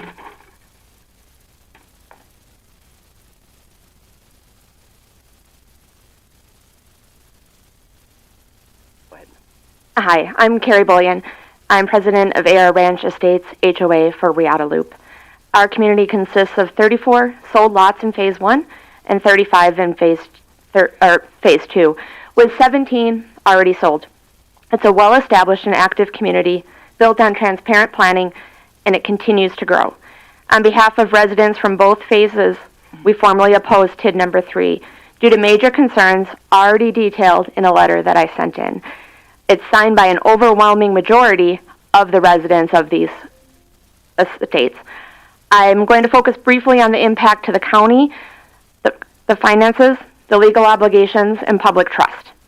TIDs are meant to fund public improvements that wouldn't otherwise occur. The proposed work on 220th, paving, drainage, and grading, supports ongoing construction, but doesn't expand regional or state infrastructure or provide additional benefits like utilities, transit, or major roads, and it fails to align with the legal requirements of the TID. The TID would redirect county funds for up to 20 years. We do not support this. I cannot find a preliminary classification letter from the state, and it doesn't appear to qualify as economic development. Economic development classification requires businesses in the district as well. South Dakota law requires TIDs to address blight, infrastructure needs, or enable otherwise impossible economic development. With new homes built and property values already up to $21 million, there's no shown hardship. No proposal, no commercial tenants. Upgrading the road after development is cosmetic, and the proposal doesn't meet the but-for test. It acts more as retroactive reimbursement than valid public funding. This TID enables the developer to recover nearly $1.8 million in costs, some of which might be considered excessive. While the county is projected to receive less than $50,000, the county may forego $100,000 annually in new tax revenue for up to 20 years. That's approximately $2 million in potential funding that could support schools, emergency services, or essential infrastructure across the county. Approval of the TID may signal to other developers that projects can be initiated prior to seeking taxpayer subsidies. This approach reallocates county funds to private investment and establishes a precedent for supporting speculative initiatives with uncertain outcomes. At no stage during platting, permitting, or lot sales were AR Ranch residents consulted about a TID financing the road. Residents were not informed that the developer would pave the road. The proposal does not include any record of community outreach. Financial decisions made without input from those affected may raise concerns regarding transparency and accountability and governance. Over 44% of reimbursable costs, about $800,000, are for financing alone. If revenue or property values drop, the county bears the risk. The developer wants the county to maintain 220th shifting future expenses to the taxpayers and increasing the county's burden. Public financing should serve the public interests rather than other private costs. The proposal does not provide sufficient legal, economic, or procedural justification. We request that you decline the TID to uphold the county's fiscal responsibility and maintain community trust. Please note, our understanding of the TIF mechanism is sound. Contrary to statements made yesterday, we advocate for tax dollars to be allocated towards county infrastructure. Thank you. Thank you, Ms. Bouillon. And just to clarify, you are speaking for the HOA board? Yes, correct. And the letter that I sent that's signed by 55 we got the people. letter. Yep, the letters are all included within our... Yeah, a lot of people couldn't attend. We didn't know about it today until yesterday, so Certainly. I just wanted to make that so we get that clear in the notes that you were speaking for your HOA. thank you. Is there any more opponents? Any more opponents wish to speak?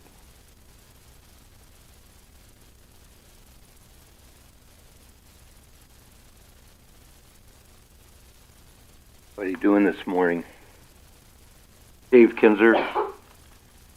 I've been involved in economic development TIP before, and we used it in Box Elder to put in a 4-lane road from the interstate to the main gate of the base. If you go look at that program, it was excellent. There's businesses all over there, everything from storage units, fast food, truck stop moved in there. I mean, that's economic development. Building a road in a subdivision is not economic development. School system should be a school out there. High school, grade school, I don't know, but eventually you're going to need one. This gentleman's building a lot of houses. There's other housing developers that are building 200 or more houses. And they're all, you know them, they all been in here for plats. And I encourage that. One day I hope there'll be a municipality out there at Elk Creek and North Haines. One gentleman spoke earlier, the north lane of North Haines is wore out. The south lane's in 3 times better condition. Heavy trucks going out, light loads coming back, and they're still building out there. It's ridiculous. We decided in one little town that before you put your asphalt road in, you build your subdivision. Because there's no sense in bringing concrete trucks in there, roofing material, all that, and running on your brand new asphalt and curb and gutter. All right, that's all I have, gentlemen and ma'am. Thank you, Mr. Kinzer. Any other opponents wish to speak? Any other opponents wish to speak? You're opposed to it?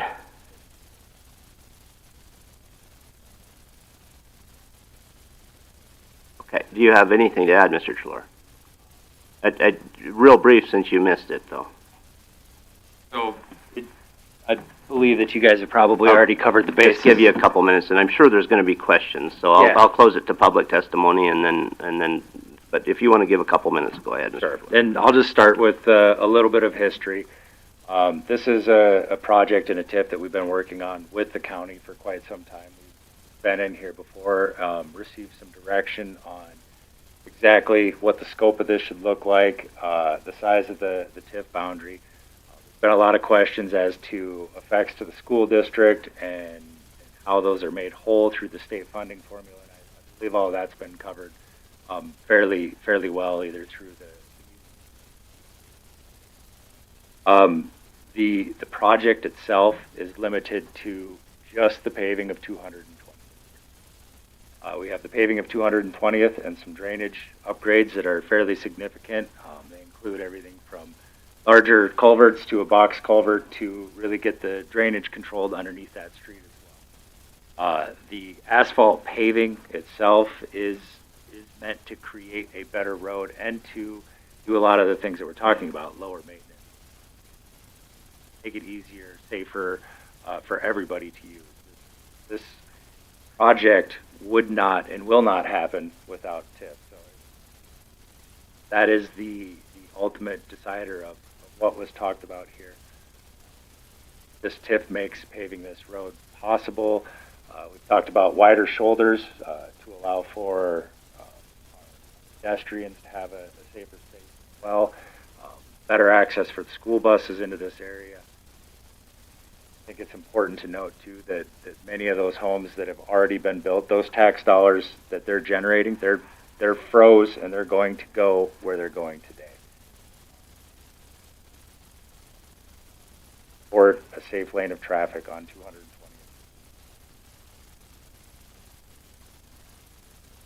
Structure itself extends from Erskine Ranch Road to 139th and includes the upgrade of that intersection on 139th. It's your time, Mr. Troy. All right. Thank you. Anybody else wish to speak before I close public testimony? Anybody else wish to speak? Seeing no one else coming forward, I'm going to close public testimony and open up to commissioner questions and comments. Anybody have any questions? I guess I'm along the lines of trying to figure out if the county currently isn't maintaining this. And if we decide to go ahead and approve this and asphalt does go down, what happens when this road starts to deteriorate? Because there will be issues. There always is in construction. You do have your heavy truck traffic. You do have that. Who's going to have the means and availability to come through and patch this road and if we have a significant? So, in our meeting a year ago, which I don't believe you were involved,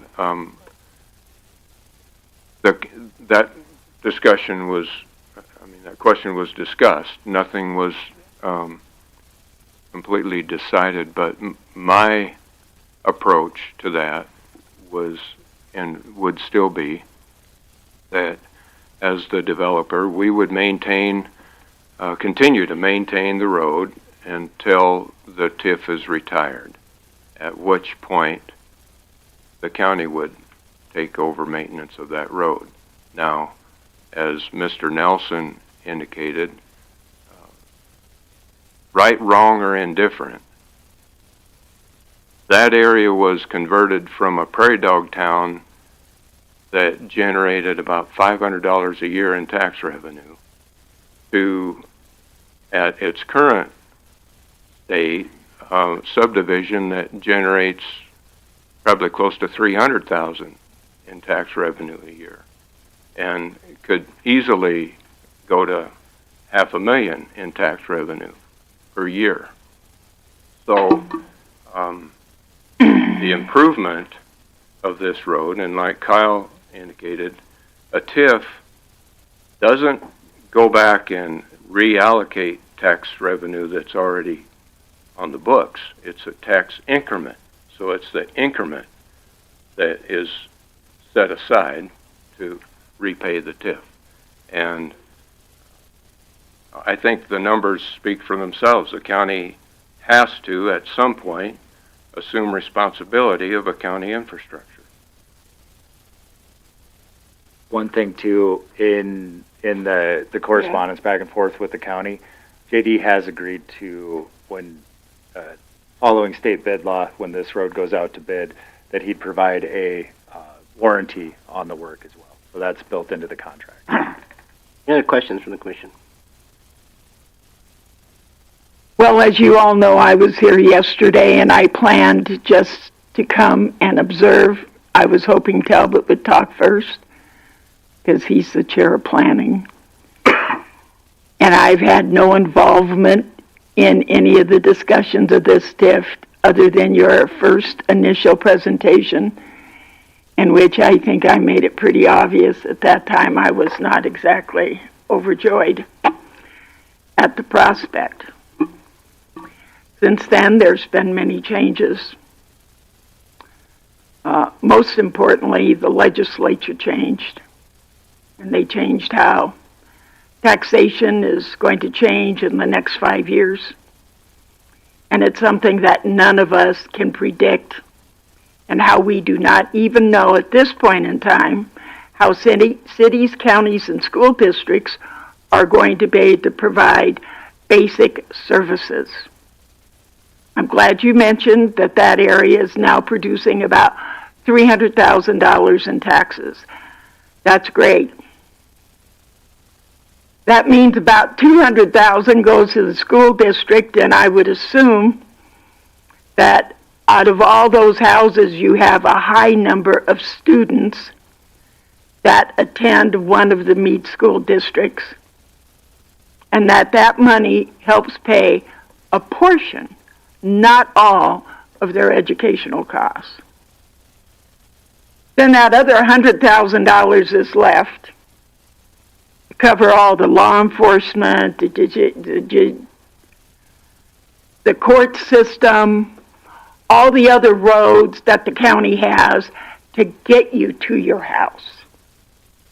Because our road costs don't just start in front of 220th.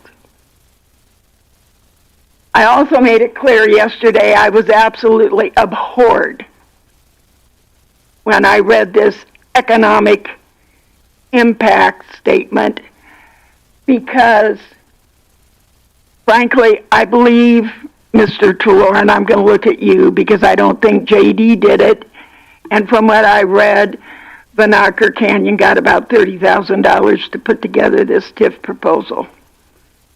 Seems to me like a lot of it is simply a copy of a city one, and that's changed a few names in there to make it a county. Right there, county sales tax, 2%, $152,000. I would love it if we got $1 county sales tax. We don't get any. None. Zero. I do not believe that this would qualify as an economic TIF. And I am not a TIF expert, but I've lived in Sturgis my whole life. I've done development. I've done TIFs. I'm fairly familiar with them. I believe this is probably more residential, and this would impact the local school district. That money would not be the money lost to the local school district. I do not believe would be spread out amongst all the state. I'm glad to see the school district business manager is here. Perhaps he can give some insight into that. And so as a result, any potential growth, and JD, I think it's great you're doing that economic development down there. And you and I both know that you're going to continue to develop those lots down there because you have a financial investment that naturally you want to recoup. And along with that, we are going to have additional students. We're going to have additional needs. You heard earlier, we're having difficulty getting an asphalt contractor to come in and do some patching on roads that are certainly much longer than 1 or 2 miles. But we can't get them because we don't have a lot. And it's going to be even worse there. This road will probably need, if it's built, substantial upgrades and improvements during the life of that TIF, because there's no paved road that's going to last 20 years without substantial upgrade. And if we have trouble getting people in, you're going to have more trouble getting people in. In addition, it's too small of a road.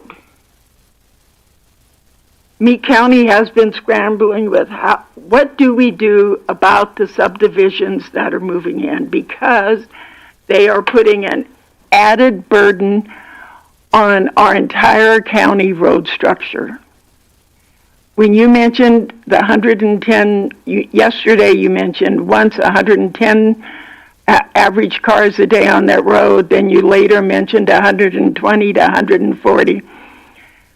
On our board docs, we have a list of our traffic analysis on the roads that Troy has just counted this year.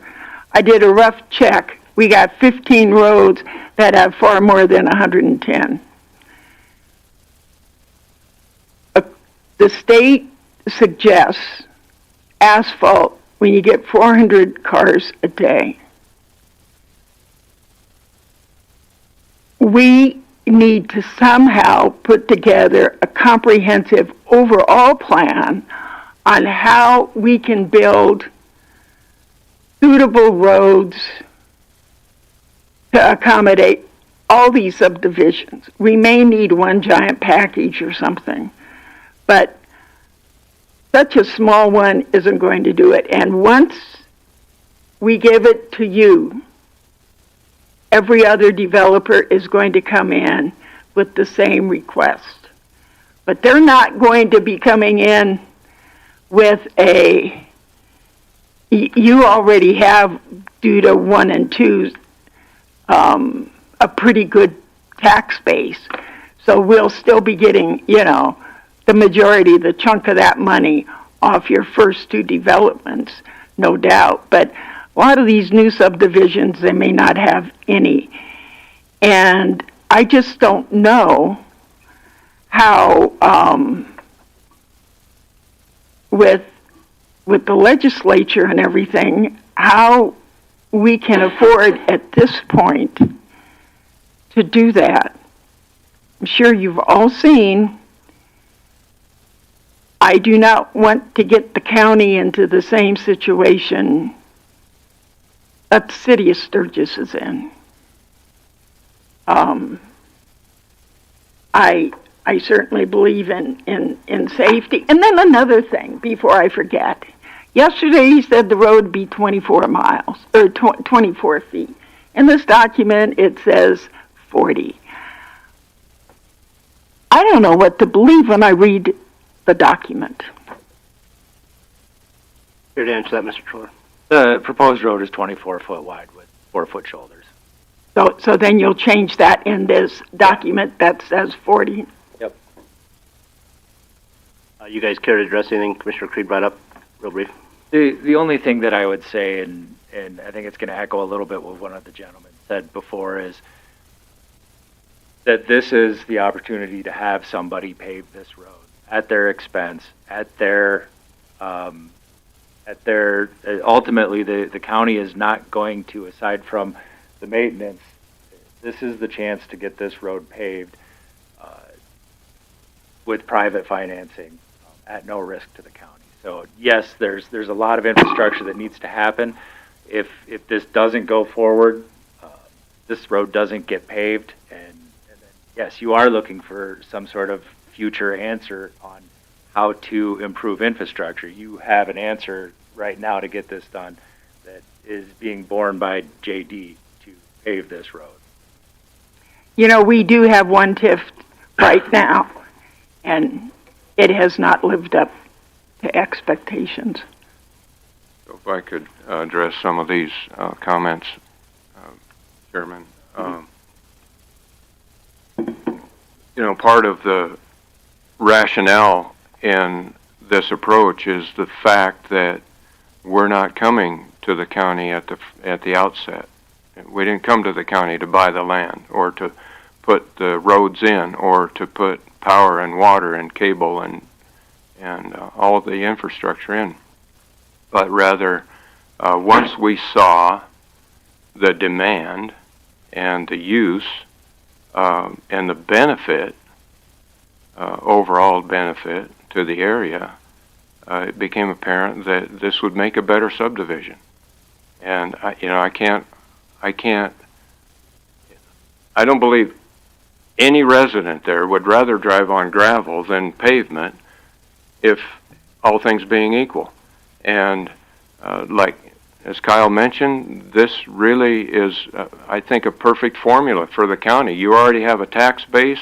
There's already the doubt and the risk of not only repayment of the TIF has been taken care of, but whether the TIF will perform has been taken care of. That's already done.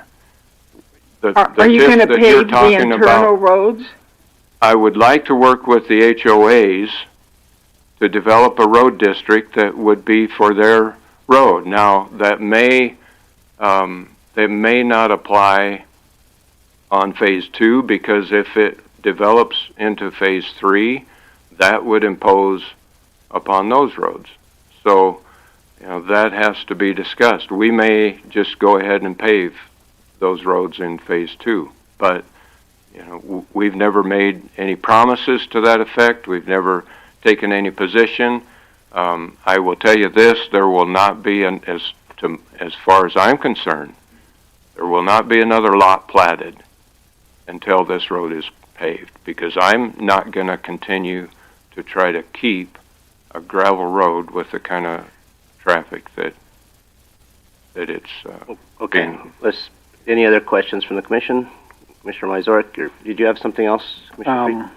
Well, no, the only thing I was going to say is we have subdivisions all over the county that prove that people will buy houses off gravel roads, and you've already had significant success in phase 1 and 2 selling lots on a gravel road, and as long as there's a need, that will happen. But still in all, none of this addresses the possible impact that counties, schools, and cities are going to have as a result of the change of our property tax. And if it is, are you going to be doing the snow removal on that small portion of that asphalt road? As long as that transfers to the county, which I think is probably overdue, but if we come up to some kind of an agreement, that's what we've been doing. We've been paying for snow removal. We've been grading the road as need when we can get a blade. I don't have access to a blade. We have hundreds of miles of county roads that are not on the county system. I understand that. We have about 1,200 miles that are on the county system. And this year, Meade County passed a threshold. We collected $12 million in property tax. Can you imagine? We are the largest county in South Dakota, one of the largest counties in the country. We've got 1,200 miles of roads, and we finally hit $12 million in property tax. We are a poor county. We can hardly provide services. Right now, everybody thinks the county gets all kinds of money. We don't. Think of that. $12 million. I understand. And Mr. Hewitt, I don't think that was a question. So. I'm trying to be fair, and I'm trying to keep the meeting moving along. So real brief. It tends really when we get into these exchanges like this, it tends to never end. So I'm sorry. I'm not blaming anybody, but I'm cautioning. I've closed public testimony, and I set this up for commission questions and answers. So if you could give a one-word, just a real quick answer. You're really proving my point. The best way to lighten the burden on a county or on a group of people is to add people. The reason Meade County is in the position it is because it got 1,200 miles out here at Union Center and Stoneville and Fairpoint and you name it. And there's nobody out there.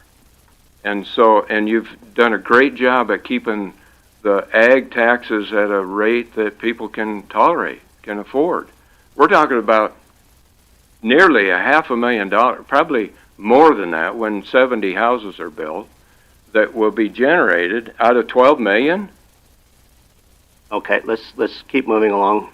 But we don't get all that 700,000. That's what I'm trying to tell you. I understand that. Okay.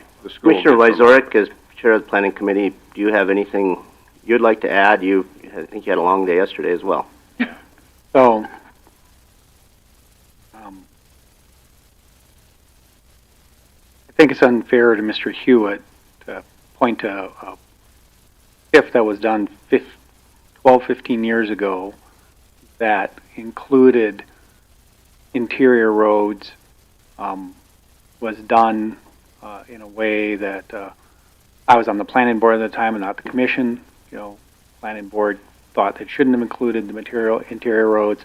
I think that TIF was beneficial to the county to the extent it put a brand new bridge in a road where a bridge was basically failing.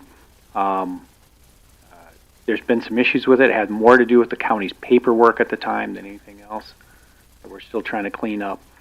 And frankly, the county follow through. That's not Mr. Hewitt's fault. 220th.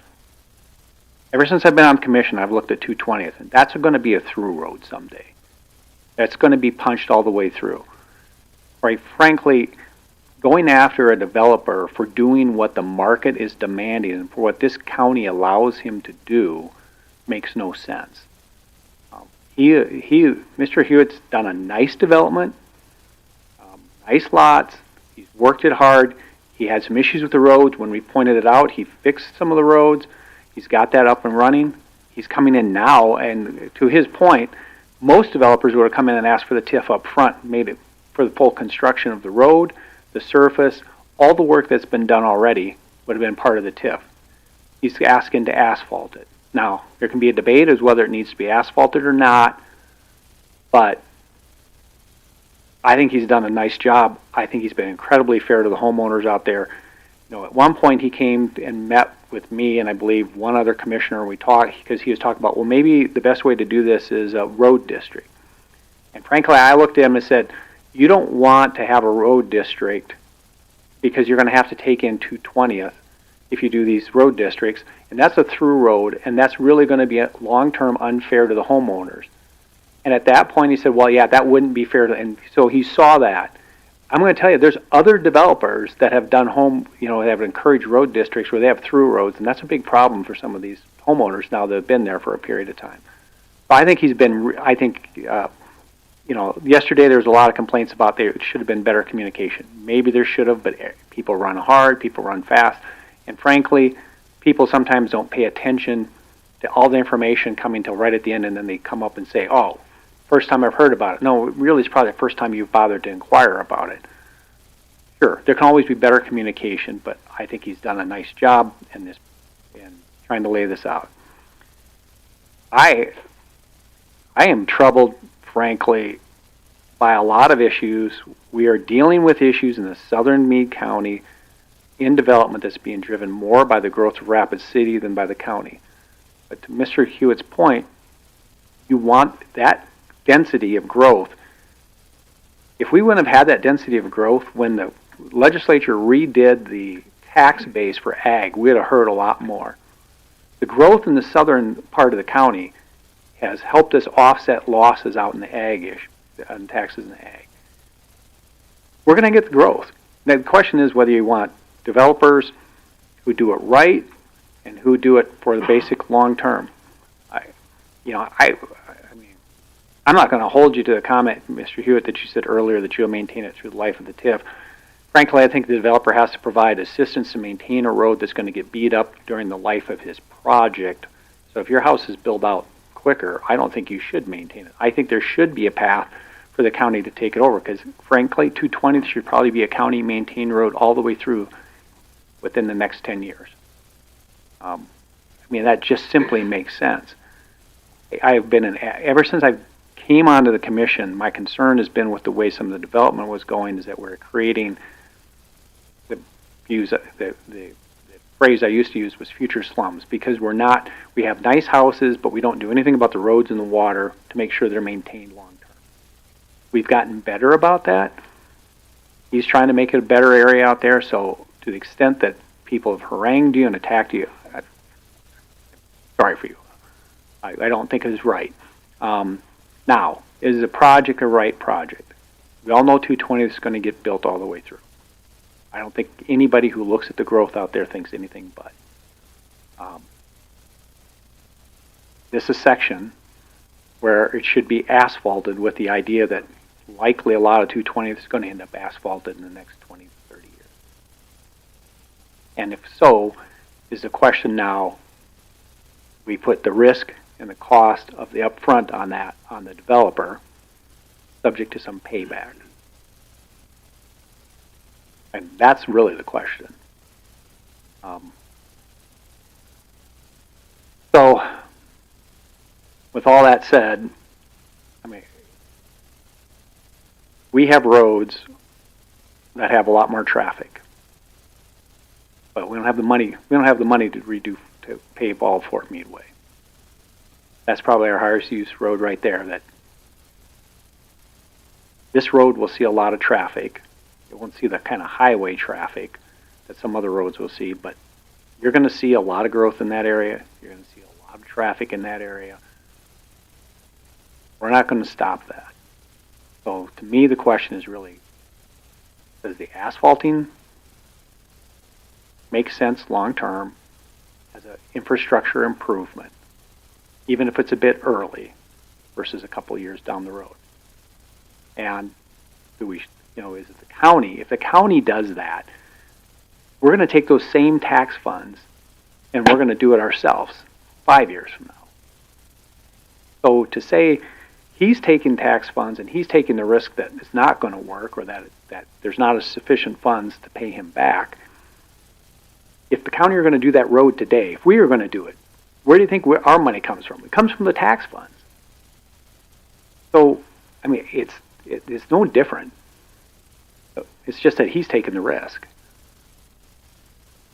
So there's some philosophical issues I think they're getting caught up in, but I don't see anything. The request for the TIF, I agree with you, Doreen, could have been better written. It's a bit sloppy, thrown together, but the pitch of it, that it's infrastructure, that it needs to be done, that it's appropriate for it to be done, I frankly agree with. So that's more of a speech than it is asking a question. Well, I know. I think we have a philosophical thing. I think, I don't doubt that there won't be growth. We've talked about what do we do about these major roads that go into subdivisions where some HOAs cover it, as you mentioned, and everybody else uses them. But I'm not sure if this short stretch is the answer. Might be a little premature. I think it's great. I certainly didn't mean to, I'm not angry with you at all. I think it's great you came forward, but I think it is so small, and I'm scared to death that every other developer is going to come forward with the same kind of request, and we will have problems. I think it would be great if somehow the county could have some mass meeting with the various developers and see if we could come together with some overall solutions, some mapping, some really big joint projects. You're not going to get this small stretch is going to cost you probably as much as, bigger stretches, because by the time I've still never gotten over the fact that a contracting company can charge you to bring the equipment to the site. To me, that should just, Just had my hay put up. They do it too. Yeah, this mobilization, that's the thing that just drives me nuts. We've found the more roads you're doing at the same time, it seems like it's the cheaper the price.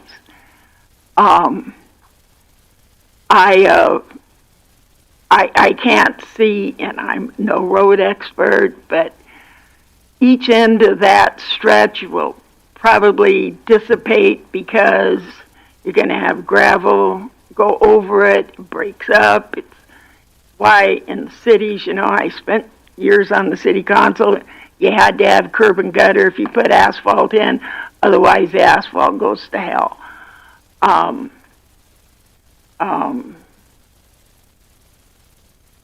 I think you have good intention. I don't question your intentions.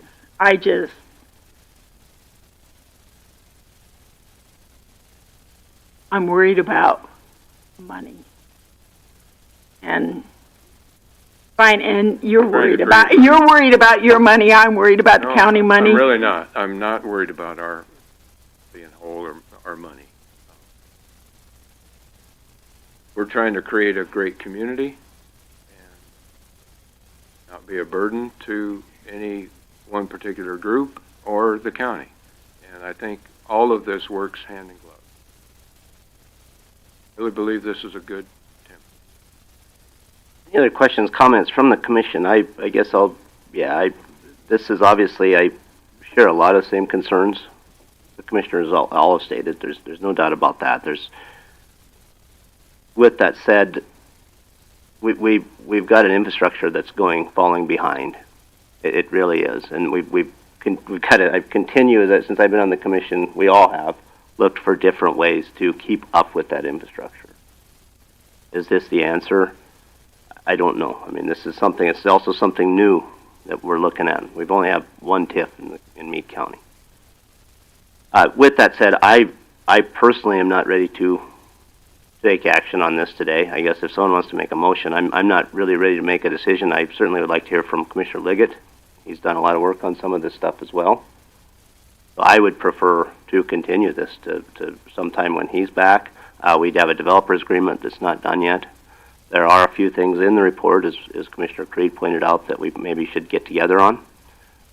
So I'm not ready to vote for it today, me personally, right, today. I'm not saying I'm totally off on it.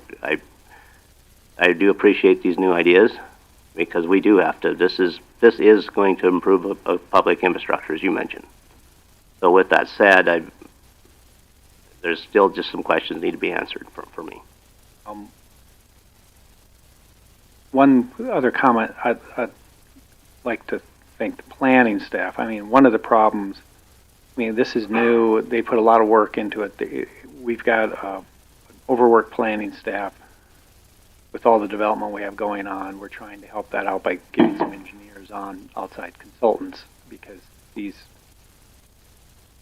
bigger developments are they're just too much for a couple of people we have in planning to address. Anya's done a good job of trying to shepherd this through. It would be, I think, beneficial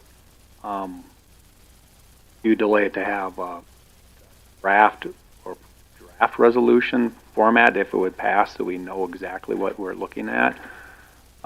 Generally on these resolutions, at least the way I see Rapid City do it, is if you do pass a TIF, you require the developer to enter into a developer's agreement, then the developer agreement has to be approved too, because you never quite know what the resolution is going to say, and it's rare that you have the full agreement done beforehand because there could be some change to the last second resolution that requires modification. I don't know, Kyle, you've done them, but I think that's where I've been on the sidelines on a couple, but not generally involved in. So those are a couple points I would make. With that said, I'll take a shot at making a motion deferring to your request for continue this. So I'm going to make a motion to continue this matter to the second meeting in August, and the motion would also include a direction for planning to clarify the motion at the next planning commission meeting as to the TIF boundaries. And if somebody had seconded that, I'd explain. Like I say, yesterday in the discussion on the TIF, it got kind of long, and I'm not sure that when someone in the planning asked me that I properly explained that motion. I think the planning people were all fine with the boundaries, but didn't want to make a recommendation of that the commission should adopt the TIF or leave that to the TIF. But it's unclear as to whether then they approve the boundaries. So I just want a clarification on that motion, because I believe based on the boundary discussion, everybody was fine with the boundaries. The question was more on, do we recommend to the commission whether to pass the TIF? And there's a distinction there under the statutes. I think we just want to make sure. Right, and I think planning has got to approve the boundaries before That's the governing body can. That's the clarification that I'm asking to make, because I believe based on the discussion, everybody was fine with the boundaries, but they didn't want to actually say to the commission, we think you should pass it. So I think the distinction is just have them clarify, yes, if you're going to pass it, these boundaries are fine. We just got to get a clarification. So we have a motion and a second on the floor to continue this agenda item to August 26th, which would be the second meeting in August. It's the 26th, is that correct? And to have the planning board clarify the boundaries of this. Well, have them clarify whether they intended that the motion included the fact that they are fine with the boundaries as proposed. If they, yeah, okay. So then, since they're required to have a hearing, I think within 30 days or something, are they going to have to re-advertise and have a hearing on the boundary discussion too? Mr. Kleberhead, I guess my position is they probably don't, but I'm not, I mean, if there's any question at all, I'm not afraid of re-advertising it as a... We'd have time. Yeah. Yeah. Either way, we have time. As continuing this, the actions of the planning board stand. There's been, it's not being reverted back to them, so there's no requirement for them to do anything. We are doing a continuing. That does not require re-advertising. Well, yeah, there is a state requirement that planning approve the boundaries, and they have not done that. I can send you the statute. I'm aware. I understood that they had approved the boundaries. Well, the motion was not to make a recommendation to pass to the commission. The boundaries had been discussed, and so the reason my motion includes getting a clarification as to whether they are approving the boundaries or intended to approve the boundaries. So I'm fine if you want to re-advertise it. And In that case, if they had not done that action, then it needs to be redone. It wouldn't take anything just to re-advertise. It would just take the extra cost, which is better than fighting about it later, I suppose. Now, the biggest question is if letters have to go out, but I think it's just the post. Is that correct, Ken? This is the statutory requirement.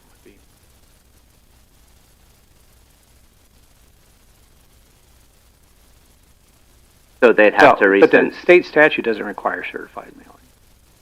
State statute requires a certified mailing. Mm-hmm. I guess that's all going to have to go back out. Okay.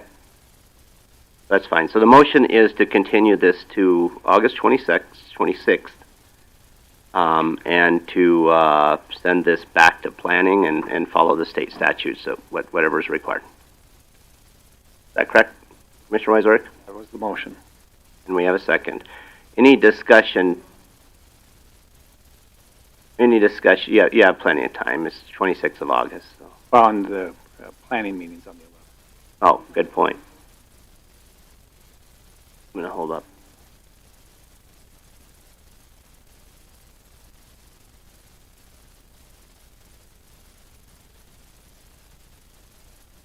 And the certified letters are 10 days. So we have time to do that before I take a vote on this. Okay. So we have a motion and second on the floor. I've said the motion a few times. I think we're clear on the motion. Is there any discussion to that motion? Hearing none, all those in favor say aye. Aye. Opposed, same sign. Motion carries. Let's take a little break.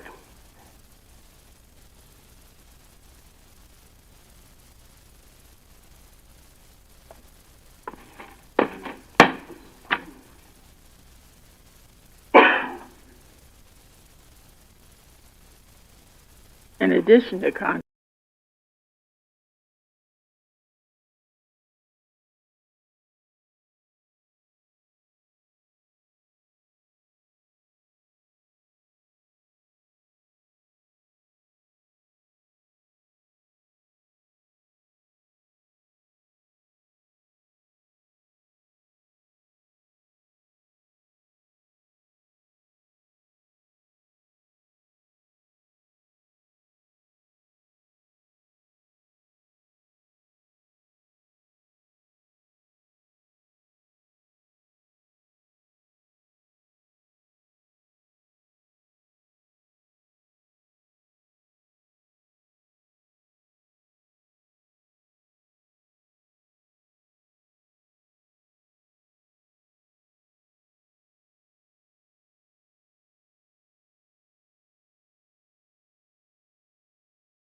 Brings us to J, department budget request. This is just going to be an opportunity to go over the budgets with the various department heads. I don't anticipate any action on this. Let's start with J2, the commission. So can I just give you one little bit of introduction here in that if you take your spreadsheet that is in J1, which is also the paper copy in front of you, that should be in the same order as all of the departments that will be coming before you, assuming that you go in order under letter J.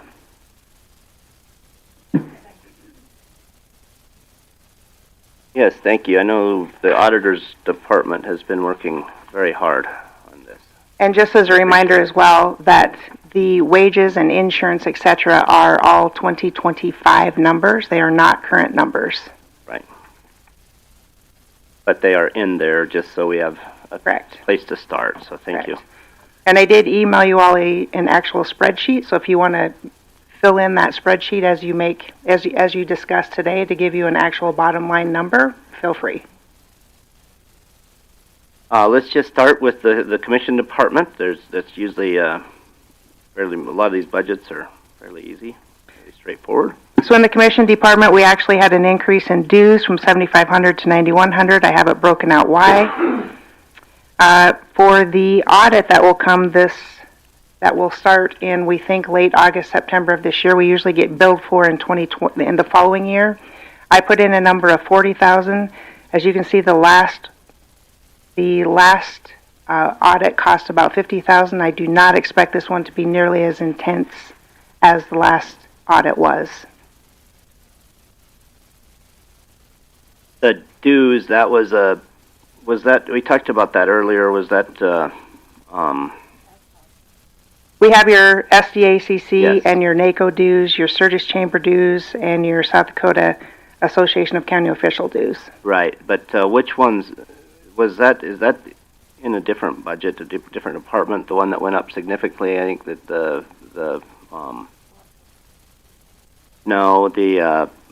we had, which one went up for the law services? CLERP, that's CLERP. CLERP. Yes. That's in its own fund. Okay, that's in its own fund. Yes. Okay.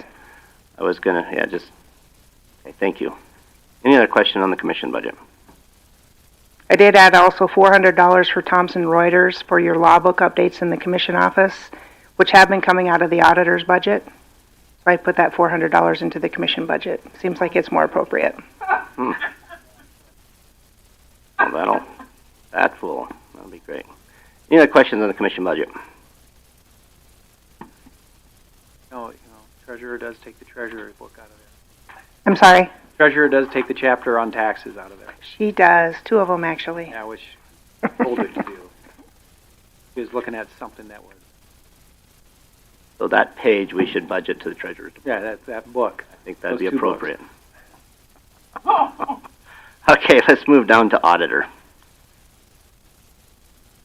The auditor's, the auditor's budget was, you'll notice that professional services did decrease significantly in 2024. We had $7,000 budgeted. We're down to $1,000, and that is because we're no longer obtaining any consult services. The auditor's dues we did lower from $1,000 to $100. There were some small decreases. Publishing went from $2,000 down to $1,500 just based on our historical spending. We did have a decrease also in software and computer, and that is due to the fact that we got 2 new computers last year. We do expect to buy 1 new computer for the front counter in 2026 because it will be an election year. Travel and conference was also increased $500, but that I think is minor considering that we have a lot of new staff that needs to go to all the training they can get.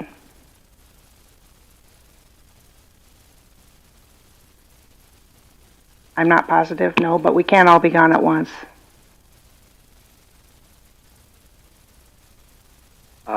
Any questions on the auditor?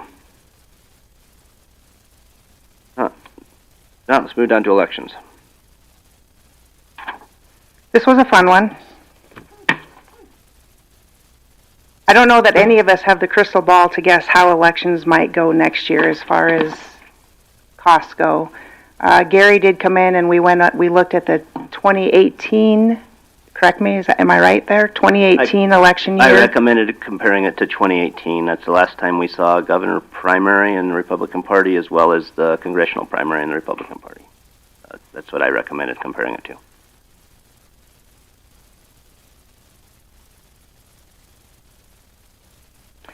We actually are, I believe, 20,000 under what we did in 2018. Am I correct, Dawn? Actually, I think we might be a little less than that because we did make one more change after our preliminary visit with you, Gary. We did make one more small increase. 2018, from what I saw that day, was the only year that came close to what we usually budget in a presidential election year. And so, but I think we have to because I anticipate a bigger primary this year. Well, yeah, because on your provisional you only have the 10,000 and your wages carried over the 25. Say that again, Talbot. Well, the way I'm looking at this spreadsheet, you've got election wages. You only carried over the 10 because that's what you had down for 25. But this is going to be an on-cycle year where in 24 it looks like you spent 72. Yeah, I think we had this up to, I thought it was about 140, if I remember right, when Yes. we were in there that day. Yes. Am I missing this? Well, no, I think there's something missing on here. The wages, yes. The wages are what, your wages should be Yes, probably we will. 75, not 10. Oh, right, I know, that's but, what happened. But that's, I mean, do we want to, I think we might as well know that's woefully inadequate. Yeah, the way, this one would be, and we could change it on this one. Like the other wages were definitely. Right, I mean, it's because you carried the 25 over, Understand. but you really, to accurately reflect it, probably should be the 24 in Yes. that because you're going to be election cycle. And you're going to hire a bunch more people, have a lot more overtime, have a lot of other stuff going on. But just put that in there for when we do just change that number would be a good idea. Yeah, I think. Yep. Well, I think your 24 total actual is 72,665, so I just say that gets, because then you said your number you thought was going to be about 140, 150. that was the there. 2018 number. That 2018 was like 160. 160. Yeah, so that's going to get you close to that. That gets you a little bit over that number. That's fine because costs have gone up. Right. Okay, we will make that change in wages. Yeah, because it looks like that what you did in the election pro fees that you did carry over the 2024 number, 2025 number.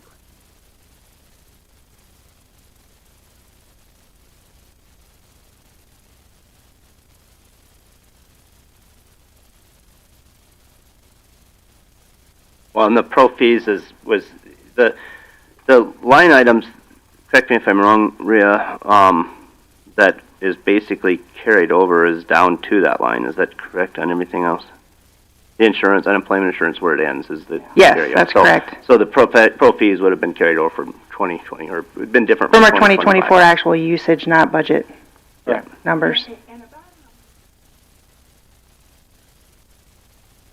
I believe we get $9,000 in HAVA funds. Anything else on elections? Oh, you never know. Let's move down to DOE, Director of Equalization. Equalization, I did pretty much outline for you right in this section in board docs if you want to just read that briefly. Vehicle maintenance, we increased 1,000 simply due to the age of our nice fleet. Software and computers increased 8,000. Of that, 13,000 was due to pictometry costs, but then we had some computer costs that actually decreased, so the total increase ended up being 8,000. And subscriptions increased by 2,000 due to adding another user to Marshall & Swift commercial, which is not something that we really have any control over. That's just a change that they made, and to have more than one person have access to commercial properties, we felt we needed to add another user. Supervisor Rick, you're the liaison. Yeah, salaries are gonna be based on wages last year. Obviously, everything's gonna go up from there. But frankly, DOE does a good job of kind of staying within budget and holding it pretty tight, so. We did have a few other line items that did go down, but they're pretty insignificant amounts, 1,500, but. Anybody else? Let's move on to treasurer. I've been planning on coming during. You're the liaison. So, hey, anything to point out or add? No. Yep, looks about the same as last year. Anybody else? Okay, let's move down to state's attorney.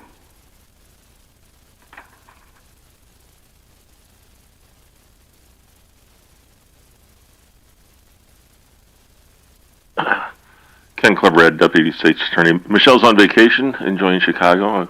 Hopefully she's enjoying. I did work with her on the budget, so I can discuss the changes. Major changes were in exam, polygraph investigation. That is the South Dakota Health Lab. We send hard drugs for testing out there. With the change in the law for ingestion being a misdemeanor, we won't be testing as much on a misdemeanor case, so we reduced that significantly based on previous year's usage as well. Add a little bit to rentals, that's the copiers, just to reflect actual costs. We went up by 800. Drop postage, we are essentially requiring attorneys to come in and pick up discovery instead of sending it to them. We were finding it was $5 a package to send a DVD to the attorneys. So if they want it, they can come and get it. Yep.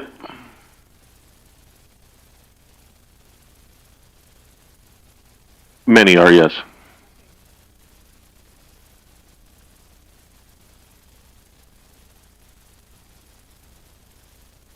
When they're in the building is when they, very rarely do they make a separate trip to pick up discovery. Yeah. Most of the attorneys that appear regularly, and once or twice a week, they're there. So we've been doing pretty good on those. Significant drop in the computers.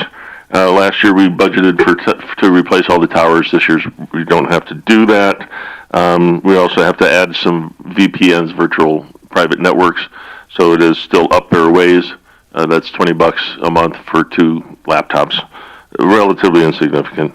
Overall, we dropped the budget rather significantly, but wages, we'll see what that works out as because we don't see those numbers. We do have a problem this year with witnesses, just a problem in terms of we're over our expenses. We had trials that went. You know, we budget for an average year, and this is an above average year. So it may be a supplement at the end of the year, but we'll budget the same next year based on averages. Commissioner Weiser, you got liaison? Yeah, no specific comment. Anybody else? Mr. Cleverad, when you get closer to the end of the year, will you let us know as you expect that you might need a supplement so that we can keep track of those numbers as we're moving along? Yes. Thank you. Thank you, Mr. Cleverad. Let's move down to buildings and facilities.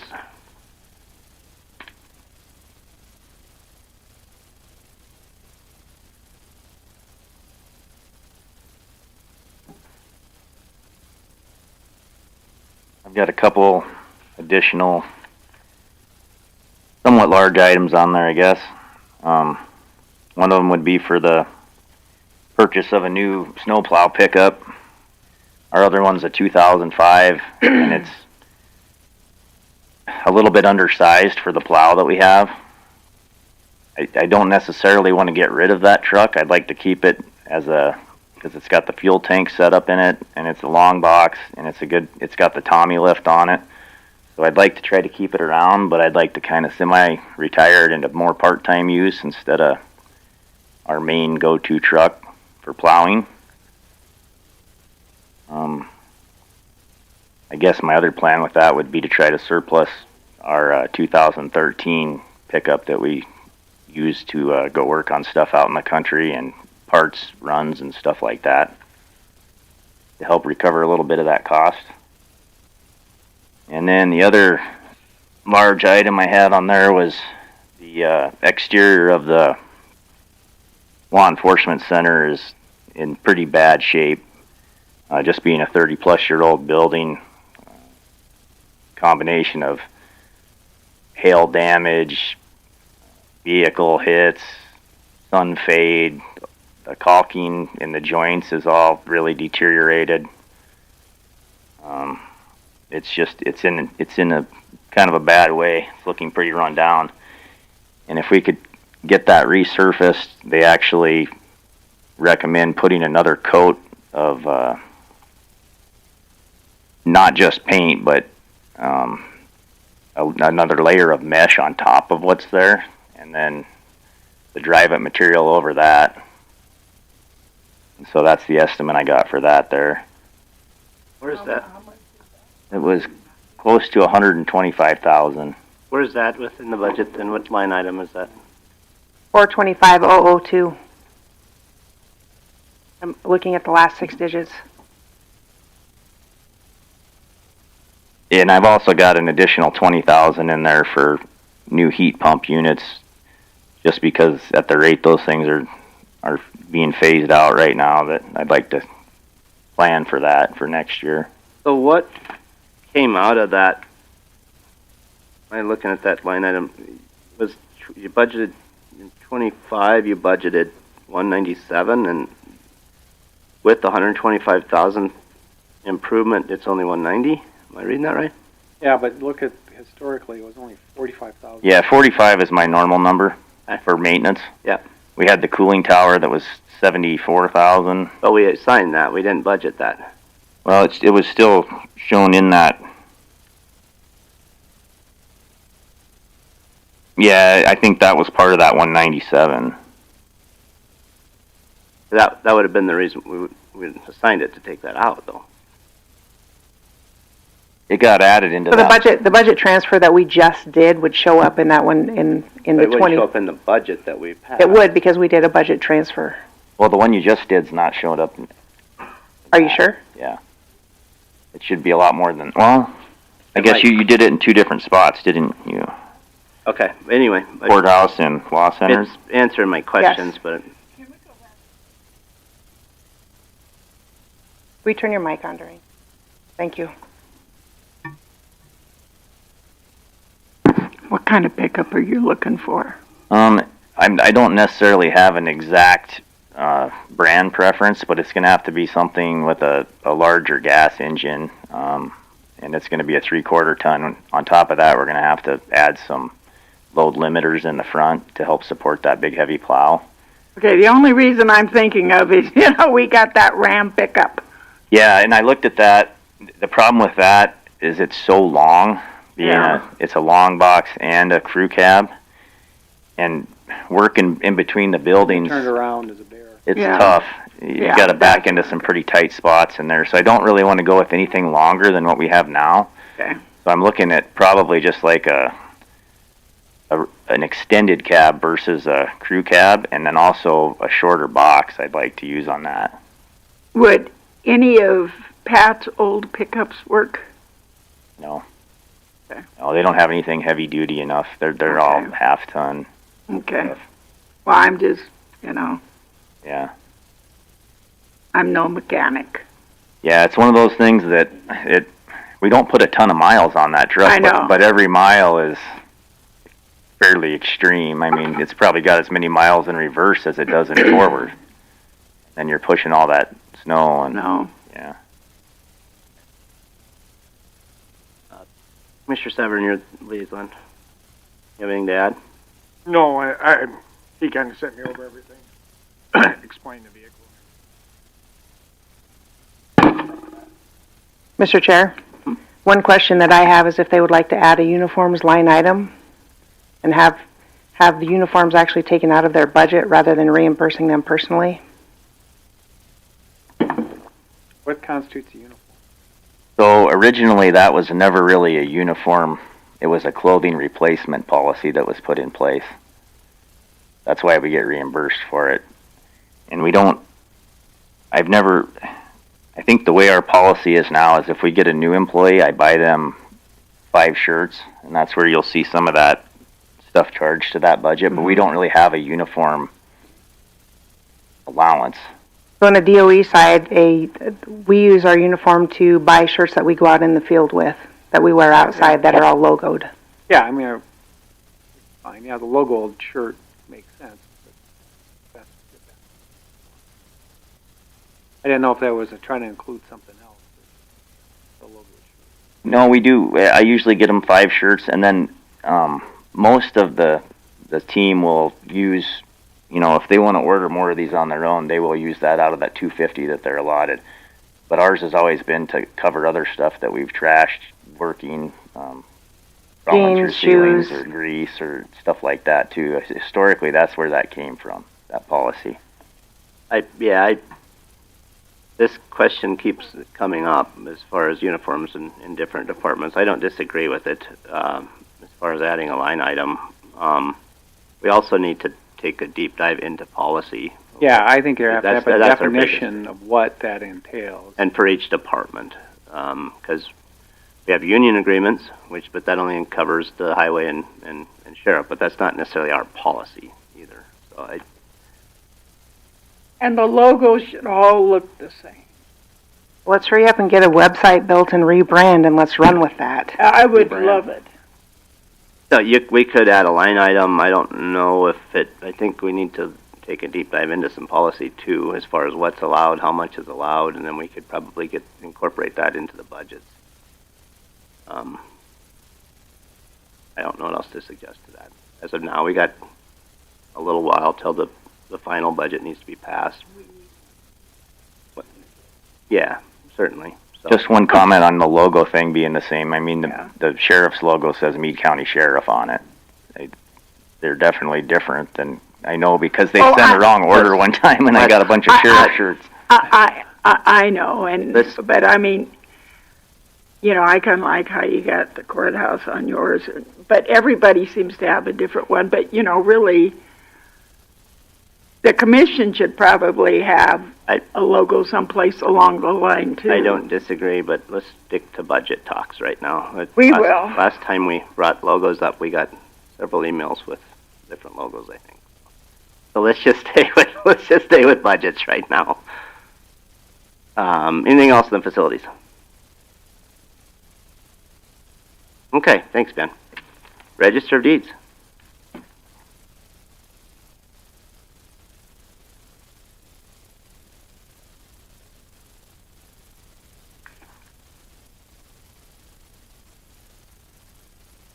Morning, Commissioners. It's still morning. Yeah. For a while. For a little. 9 minutes, hurry. Register deeds, nothing significant to report. I did visit with Rich a little bit about my budget. 2026 budget looks almost identical to 2025. And actually, overall, my budget has pretty much decreased for the past several years. So, questions for me? I'd like to also thank you while you're up here for the assistance you've been helping with planning and some of the plats they're getting, and your willingness to go through some of those plats and provide information to planning to free up planning people to kind of run. Absolutely. I appreciate that. Happy to help. Happy to help. Absolutely. Any other questions on the Register of Deeds in particular? Do you have anything else on M&P? No, just a small fee in there. Possibly looking at the land notification system. That's what that $10,000 would be used for. Now we had something that we didn't anticipate this year that came up. And That's I purposely did that because I wasn't sure of the cost, so I purposely held off and then asked for a specific amount of money at the beginning of this year. Okay, and I guess I personally would just prefer to have it budgeted if you have something like that come up, because that in that fund we have cash in that fund, so you could budget if you have something. Yep, so versus absolutely. asking for it later. Right, it was just such an open-ended, that was the Certainly, no, end of the that's- project. It's and- fine, yeah, I approved it, but yeah, I voted for it, so I'm not saying I was against it, but at the same time, I'd prefer if we have something come up like that you can think of just to get it in the budget. Yep. Okay. Any other questions? Okay, All thanks, right, Lana. thank you. Sean said, Mr. Henderson said that he was not going to be here. Do you have anything, Commissioner Creed? Emergency management. Let's go down to IT. Anyone here from IT? Tony's on vacation. And Rich is liaison to that. Is that correct? Correct. Human resources.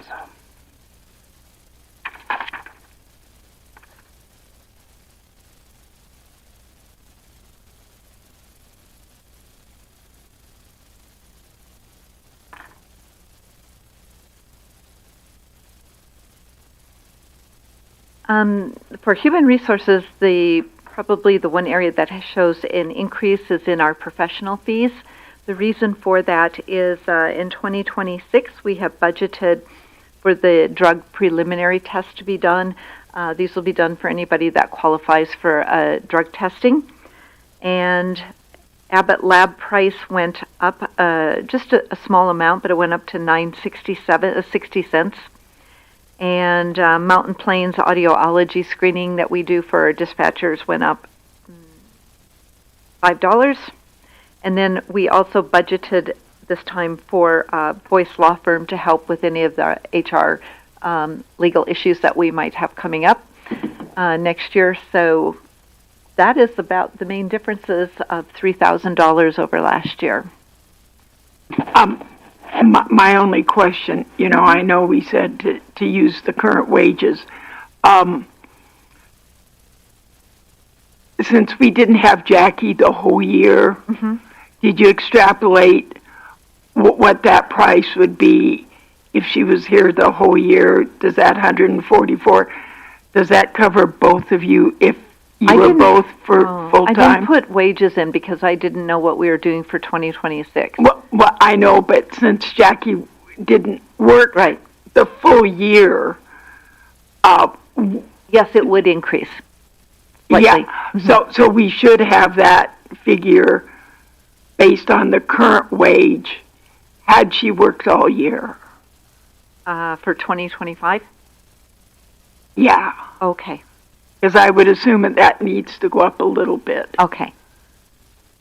I realize it does not reflect any probable wage increase, but for this year, since we didn't get her for the whole year, Didn't we budget for 2 FTEs? And we did. And So so it should be- 2025 is so 2 full time. So the 26, but to figure the 26 budget should be similar. Will be full time as well. Actually, Jackie will start on full time in September as we get ready for open enrollment. Because we have so many issues going on still this year right now. They are far from being resolved. We'll be making some changes next year. But we had a vacancy for a long period of time. Yeah, Jackie started mid-March. Yeah. Okay. Okay. Deborah, did you mean to leave your software and computer at 0? Just verifying that. Okay. I don't have anything that I can think of, or nor has any updates been sent to me. So just verifying. Didn't we got an email, I believe, from Tony saying that it looked like most departments were good this year. Okay. I know there was several that got some computers last year. Okay. Thank you. All right. Any other questions? Let's move on to Sheriff.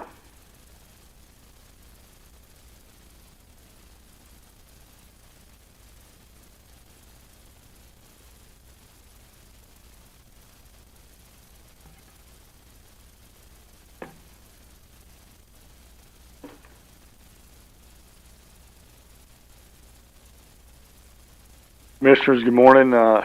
Sheriff Pat West.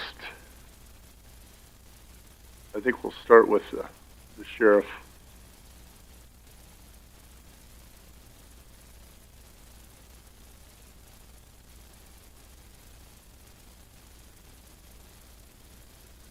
This is pretty straightforward across the board. You go down to looking at a slight increase in the sheriff repair and maintenance, which would be $42,500.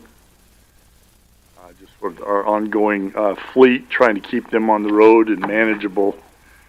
Those costs, based on the last 3 years, is where we're going to be, hopefully.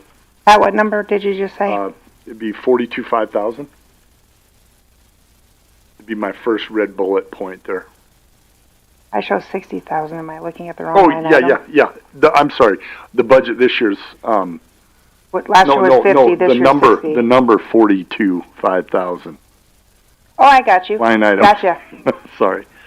So that'd be my first bullet point. Going down to the sheriff's supplies, materials for the vehicles, there was a drop there. I think we're at 60 right now, so it's going to be close to that. We may be able to adjust that when we get closer, adjust it down a little bit. Going down to item number 42, 6,005. Talking with Rhea, we'd like to maybe, if possible, have 2 line items. So we have one for uniforms and then one for sheriff's deputy equipment. Keep it at the same price, or the same of 15,000 and 15,000 with 2 different line items there. A lot of the sheriff's deputy equipment that they get depends on hiring. Right now we are full staffed, so hopefully we're going to be good for vests for a year or two, which is our big expense for them.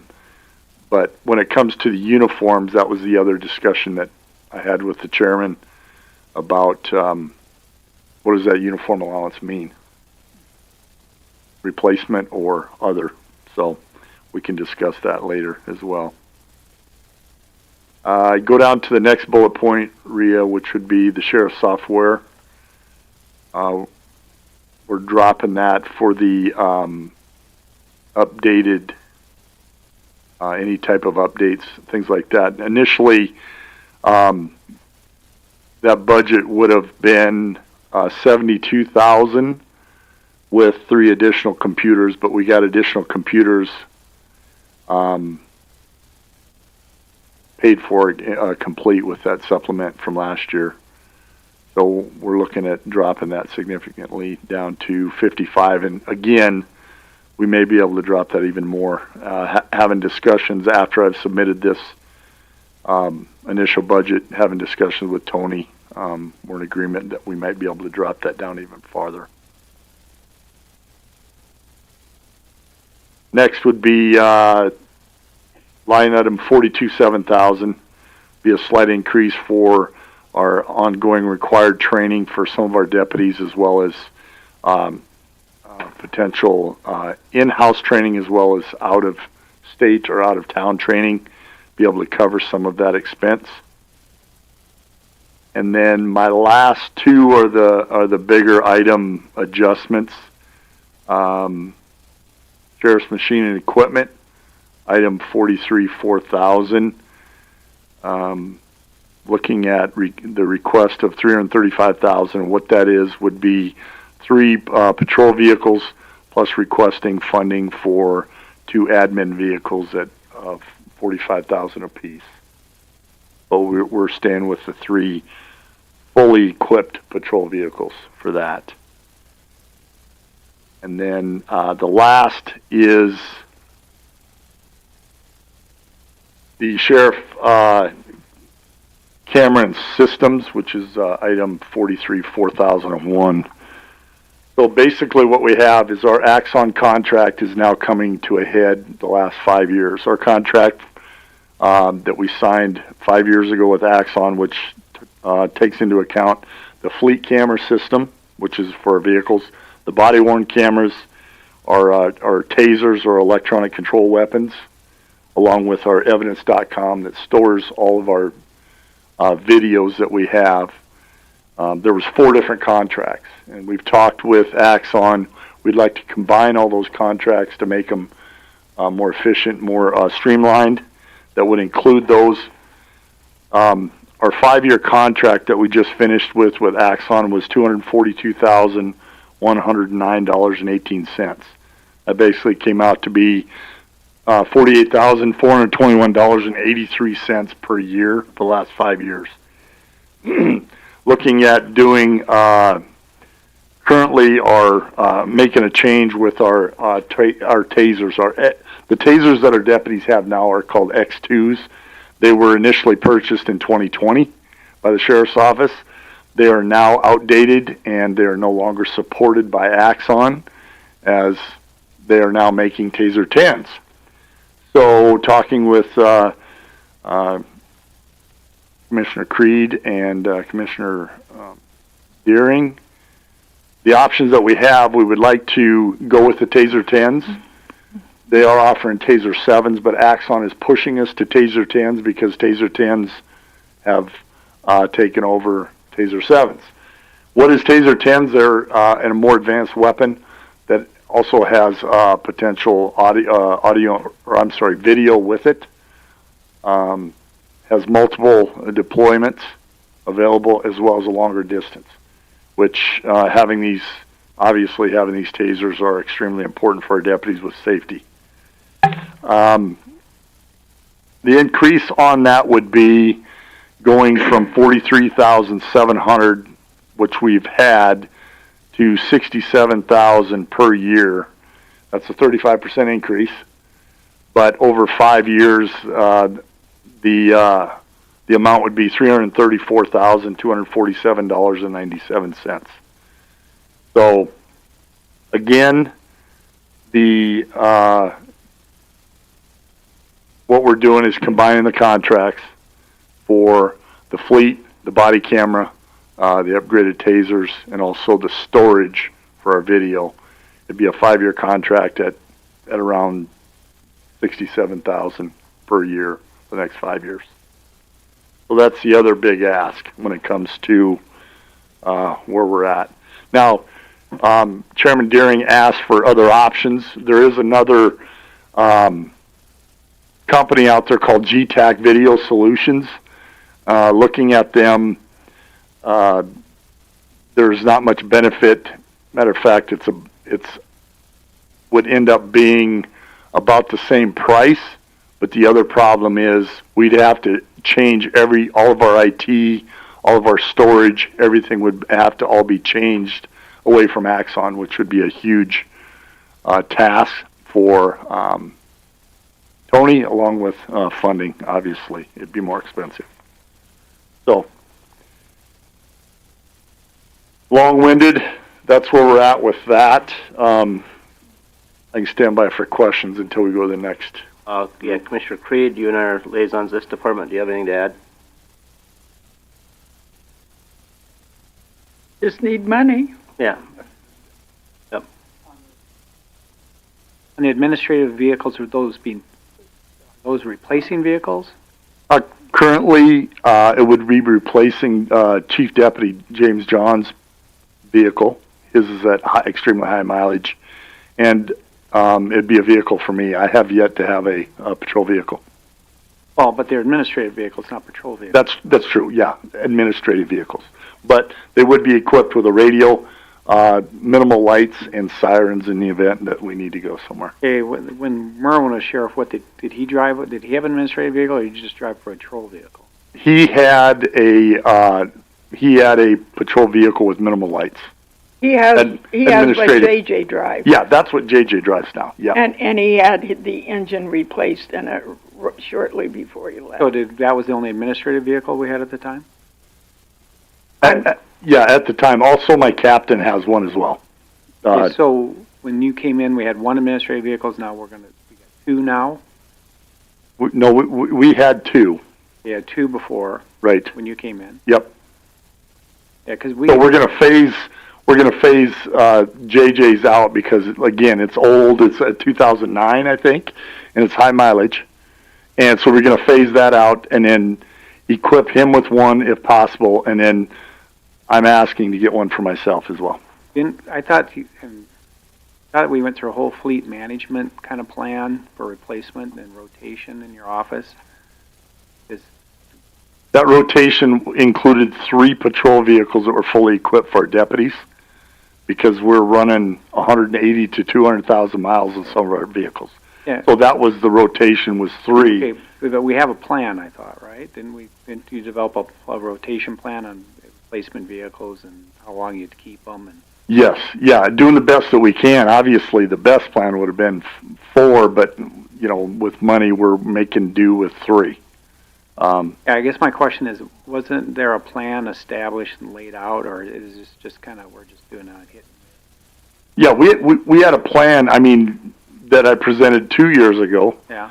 To implement these new vehicles as best we can. But yeah, I mean, outside of getting 3 per year, we're still behind. We're still behind the curve. Okay, well, so were the administrative cars in the plan? No, they were not in the plan. Never were. I hate to bring up a sore subject, but I guess today I keep bringing up sore subjects. For the life of me, I can't figure out why our jail administrator needs a vehicle, because he doesn't patrol, he just comes to work. And I know you've said before he could get called out, but has he ever been called out? Yeah, he's been called out. Now you need to understand that his title, he is a captain in charge of the jail. He's in charge of civil process, and he's also dealing with mental health as well as inmate transports. So he's got an extensive title of everything he's doing. Plus, he is available in the event that JJ's out of town or I'm gone or whatever it might be. So he is third in command of the sheriff's office. Okay. He doesn't just do jail. Yeah, that's correct. Okay. Thank you. Any other questions, comments?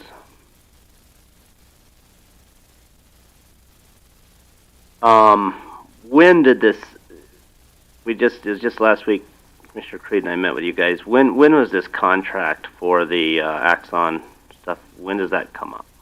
We started talking with them several months ago because we knew our contract was going to be ending at the end of 2025 this year. So we've been in discussion with them about trying to, like I said, we had 4 different contracts, and it was hard to keep track of. So we asked that we put them all together. And so, and these, yeah, sounds like, the tasers are something that we need. And the options also, JJ the other day was mentioning, it sounded like my kids and talking about a comic book, but with Taser 1 and 5 and 9 and right, so right. So sorry, I don't mean to. Right, I'll highlight that again. We have X2 tasers. Now again, I'm not a taser expert. Right. But X2 tasers, and they were purchased in 2020. These are debuted in 2011 when they first came out. So those are obsolete. Those are obsolete. They're non-serviceable, no repairs. We were planning on trying to steal some from other departments, but everybody is now shifting to the more advanced tasers. And as far as Axon is concerned, Taser 10 is the only one that they're offering. Is that right? Yes, that's correct, because they are not promoting Taser 7s. Those are out there, but again, we'd be behind the curve, and the price is the exact same. So I guess back to my first question with that, then, it sounds like with the contract running up, we're a little bit behind the 8 ball and a little bit stuck. But when does this contract have to be either renewed or signed? It's in negotiation now, so we would like to get it signed hopefully later this fall and have it in place so that we can start in 26. Okay, because I'm just trying to figure out, like I said, looking at all these budgets. The budget's scaring me, especially with what some of the things state does.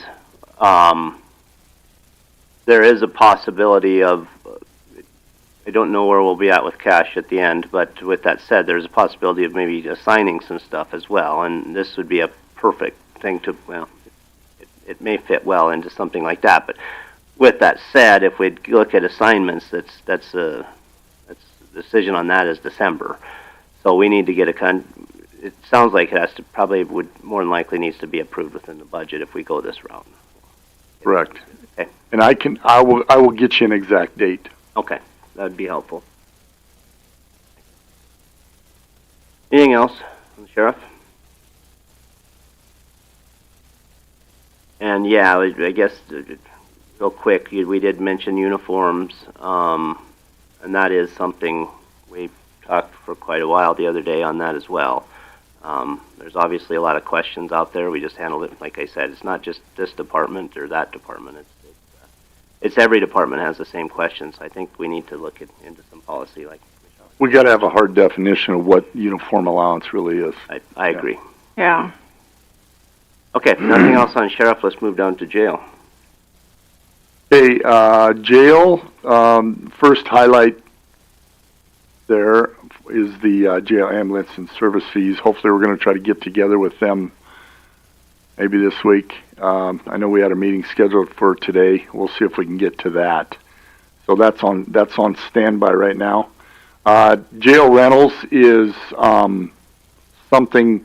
I think Caleb talked to Rhea about it, maybe not, but jail rentals are fees that comes right into the auditor's office, and it gets divided up in the different departments. So we're looking at around 3,200 on that.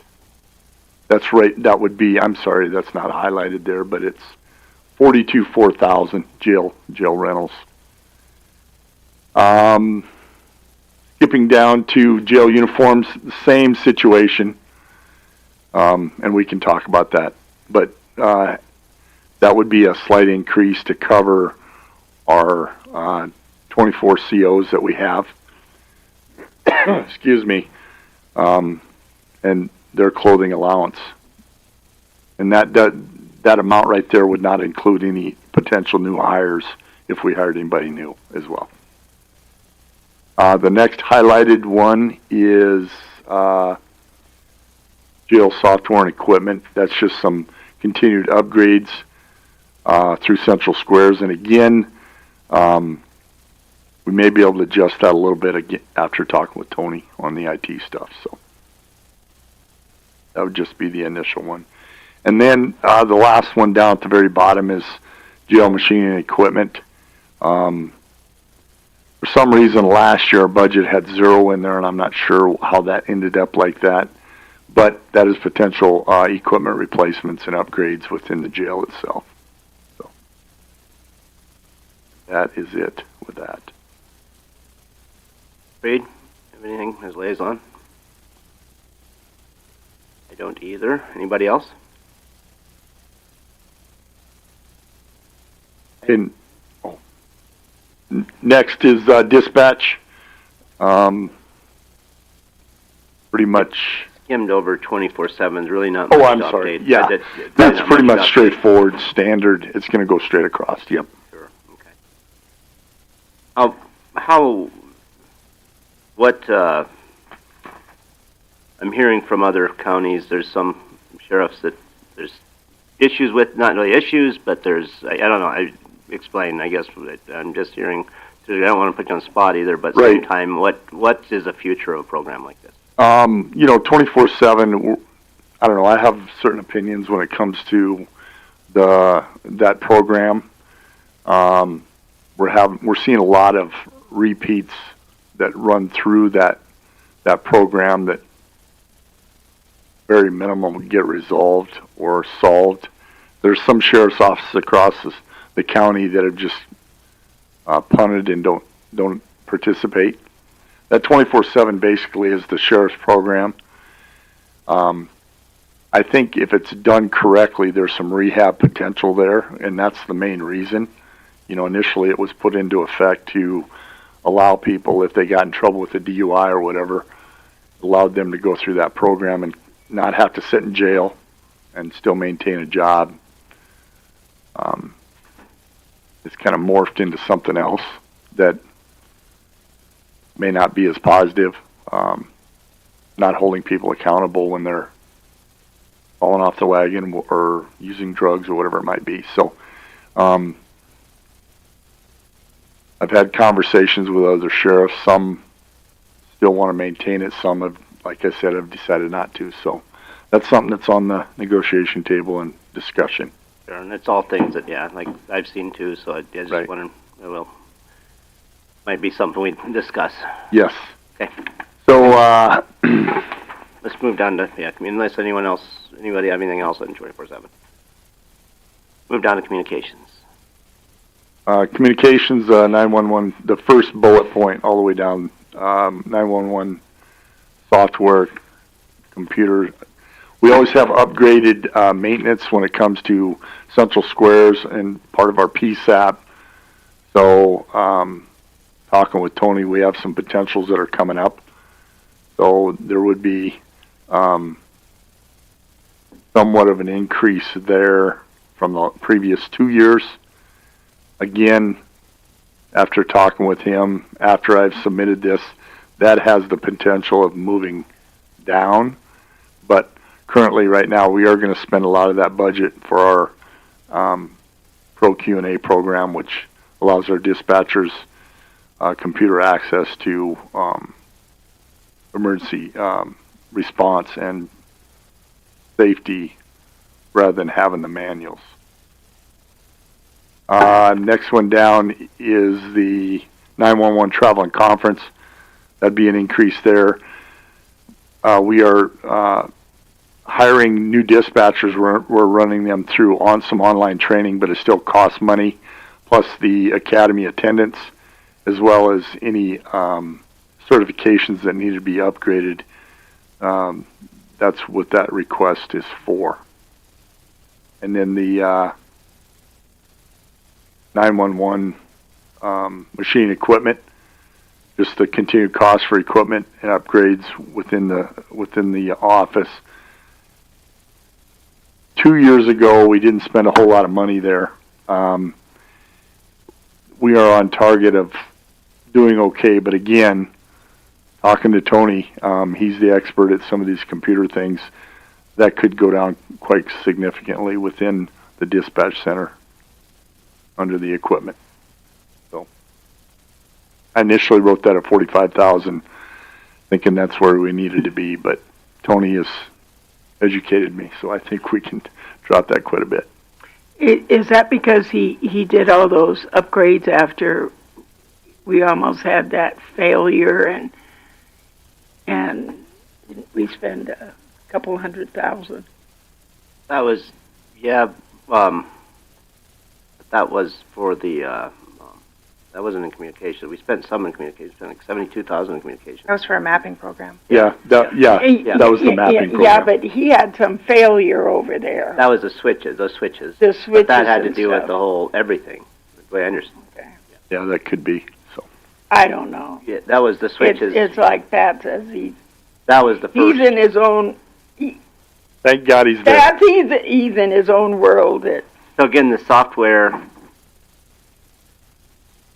that's, the 145, was that what, that's not what we budgeted though, is it? That includes the supplement, the funds we moved over from the assignment. Okay, but the problem is that shouldn't be in the budget. Because the budget's what we approved, and that number wasn't approved.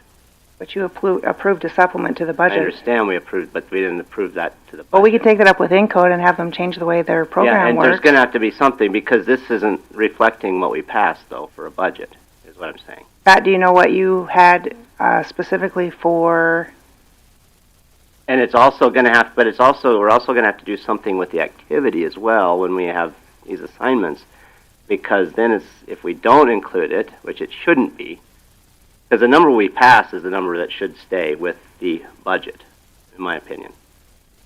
We can go in and manually Yeah. change those for these reports. I understand. No, there's something we're going to have to do, because, like I say, a budget's a budget, and that's the number that has to stay with. And then the problem is with the activity, when those assignments come back into the activity, that's going to reflect that we went way over budget if we don't include it in the budget. But it can't be included in the budget because it's not part of the budget. But we're going to have to look into that, is what I'm saying. See, I've never quite figured out where an assignment lands as far as in the overall spending. It's a statutory, all that is a statutory Yes. allocation for funds that you're sitting in the general fund. Right. But someplace it's got to come back to some sort of a accounting thing that says it was spent. Yes.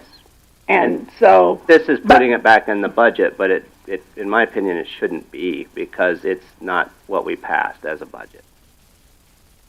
We can go in and manually Yeah. change those numbers. And it's going to It's be. just gonna it's show gonna them- take- It's going to take some thinking about how we do keep track of the assignments, which we're keeping track of. Anyway, we kind of getting off on the tangent. We're off of communications subject, but anyway, is there anything else in communications?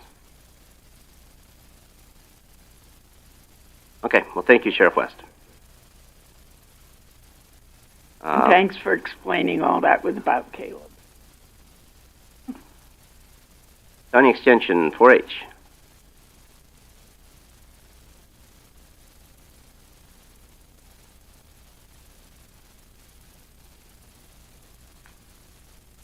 Good afternoon, You know, Commissioners. before you start, I haven't seen you since the Western County Commissioners Association was out here in June. Oh, yes. But you hosted them? And I heard very positive comments from the attendees on what a fine job and how informative you were. And I've been meaning to tell you, but I've only seen you when we've been weeding or something. Right, yeah, bent over pulling weeds. Thank you, yeah, that was really fun to do. We're out at the SDSU Extension Research Center, and they contacted me to present on 4-H and just our partnership within our counties, and so I was honored to be able to do it. So yeah, I'm here on the budget. Unfortunately, I did not include the seasonal person that I hire every year. I thought we were adding that later, but I still would like to include that in my budget request. I guess I was just kind of thinking we were waiting with that on what salaries would do. So that would be a little over probably $3,000 to be also included in my budget request So there. that would be included in the wages then? Yeah. I guess So there's 2,800 included now. right, and just if it's increased. Yeah, but we aren't putting any of the increases in Right. yet. Right. So I apologize. I didn't have that included in there, and just after No, it's listening, there. You weren't supposed to, So Jenny. essentially You're it's right there. on. Yeah, what I'm You saying are. what I'm saying is essentially it's there because we Okay. have the 2,800. We will just up everybody's when right. we And decide on mine the last year wages. I don't think was upped, and so I'm a little bit concerned that I might need a supplement. I don't think it was included in this one this year. But it isn't much. She puts in about 200 hours. That's what I request, is about 200 hours. So we had 2,800 in there for wages last year. Yeah, we bumped it up from that from 2,550. The actual was 2,322 in 24, and we bumped it to 2,800. Okay, so maybe I've got that wrong, but yeah, I mean, obviously I would still appreciate having that seasonal person for about 200 hours. I've got a really great person on board, and hopefully she'll be around for a few years. Otherwise, not anything real drastic in there. Commissioner Severn, your liaison. Yeah, we talked. I know she's got a van that's required. The commissioner van, to supplement that. I'm not sure how many miles or trips you take a year, but that would be something I'd be cognizant of.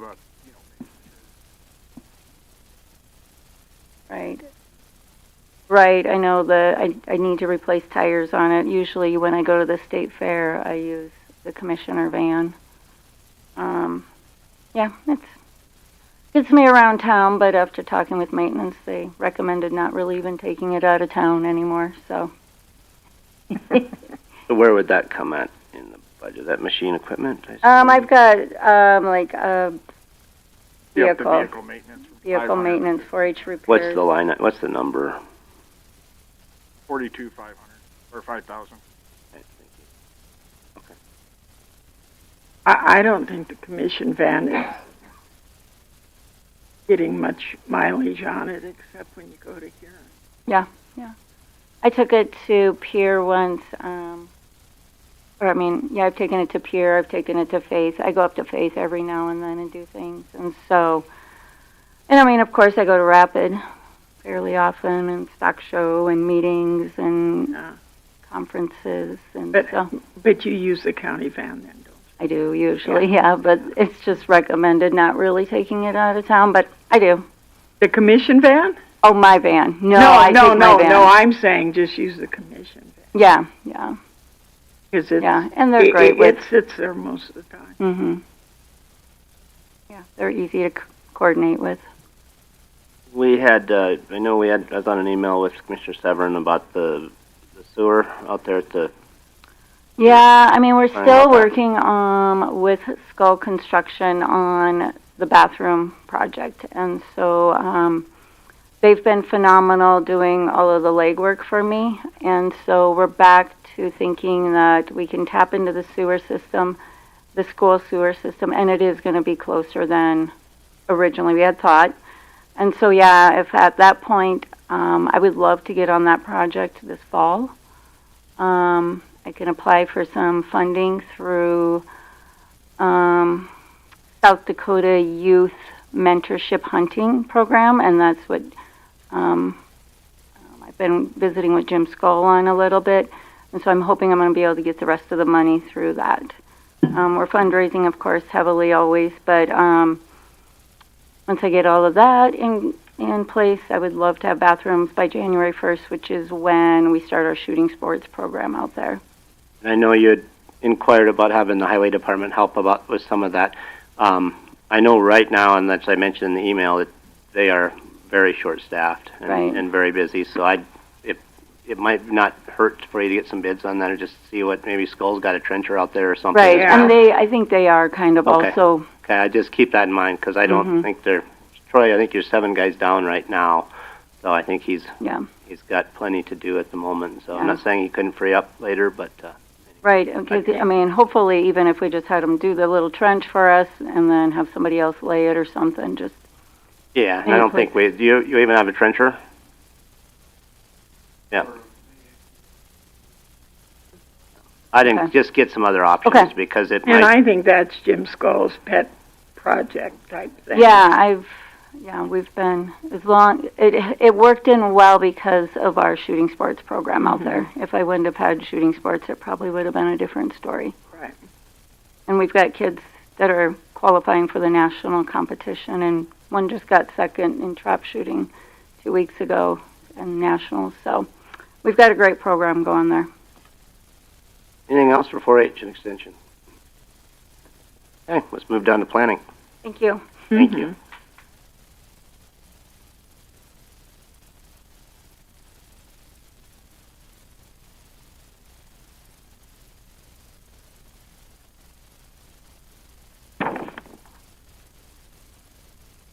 Haven't changed the major change was software and computers. I do have iWorks has not increased our fees for about 5 years, and ISRI has informed me that we need to change from an independent to a different type of group or something. So I am working with ISRI this week on trying to figure out how we're going to do all the independent license, if we're going to do a network or how that's going to work. So that might change. And then I was looking at Bluebeam or a full Adobe license where we can actually make plan edits online instead of all the hand edits, and it can be transferred throughout the office and then just sent to the contractor that way instead of doing everything by hand. Other than that, everything stays about the same. I did not increase my professional service. The engineer contract will start this month, so I'm not sure where we're going to end up at the end of the year. We shouldn't exceed that.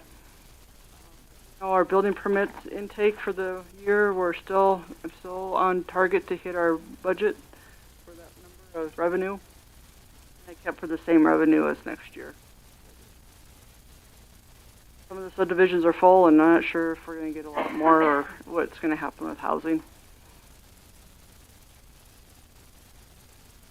Well, I would imagine if we can get if the interest rates eventually decrease, building might.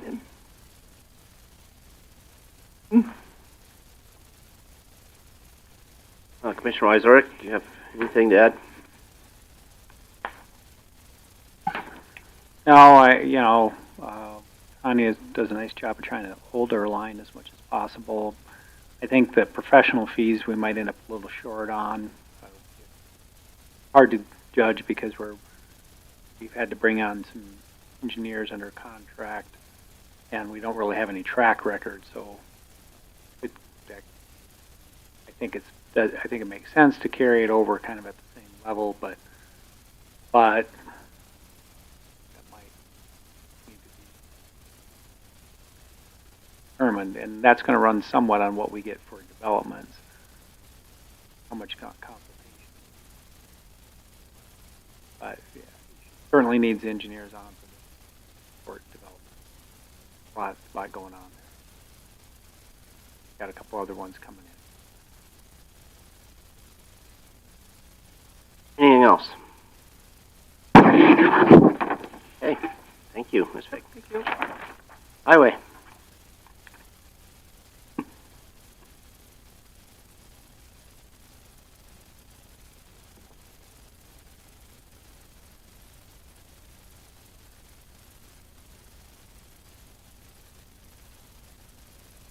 Okay, this is very similar to last year's budget as far as our base numbers. There's a little bit of modifications that may need to be obviously incorporated in here, and I know one of the things that Rhea had mentioned that our DOT contracts that we had it down to 0. I was trying to figure out what we did there. I don't know if we were trying to combine or get rid of one of the line items with the bridge thing with the DOT contracts. Which line item, man?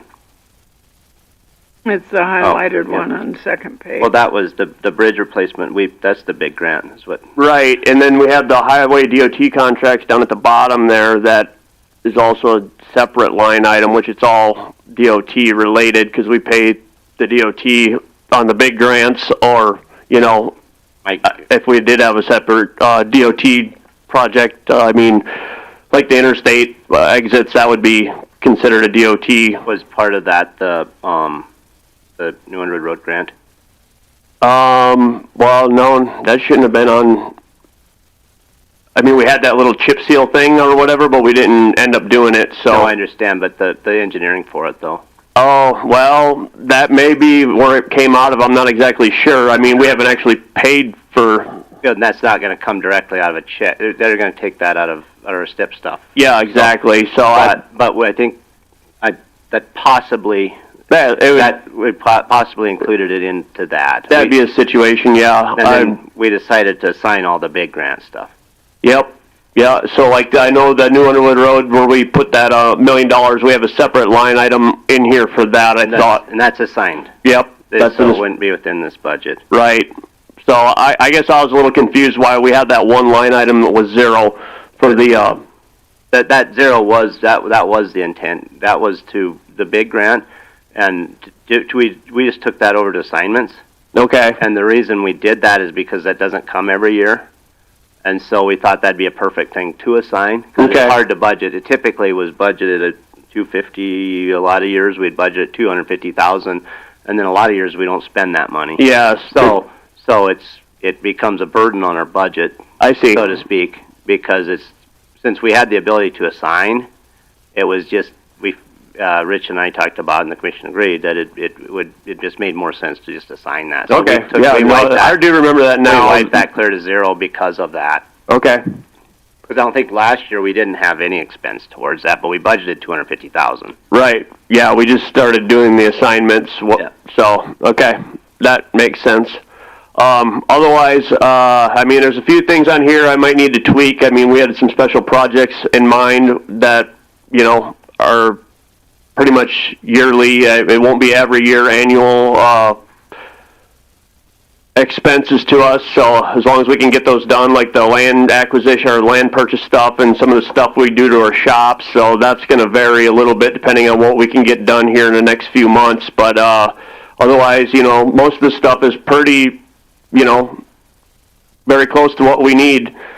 The equipment, I break that down to specifically what we're trying to purchase for next year or what we need. But again, kind of depends on what we're able to get, you know, purchased this year as well. So that may change a little bit, but it's just our normal stuff. A road grader will be in the budget for next year, and then we're looking at semi trucks to start kind of replacing our fleet of older trucks because we're always working on them, and we're having, you know, this day and age, people need automatics.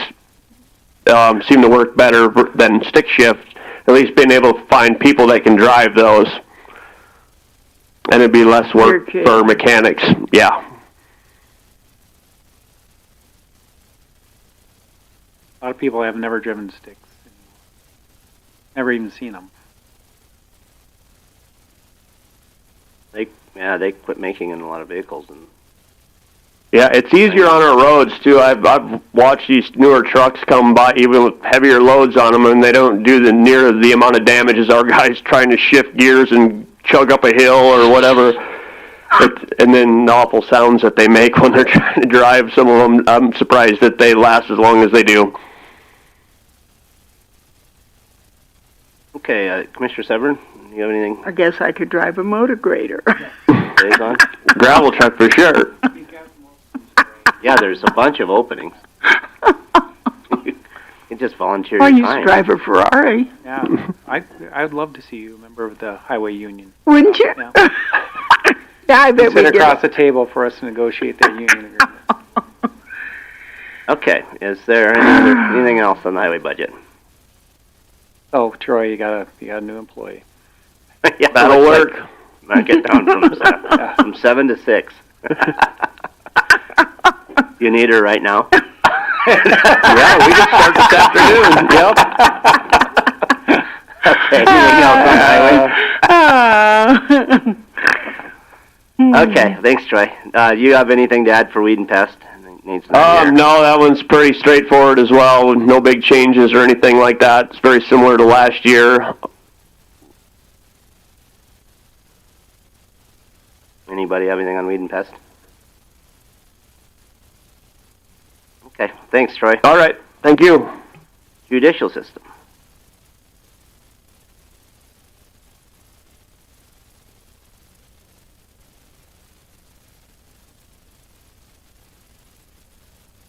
Aye. You need to turn your mic on. It's not, just push the little button there. There you go. Sorry. That's all right.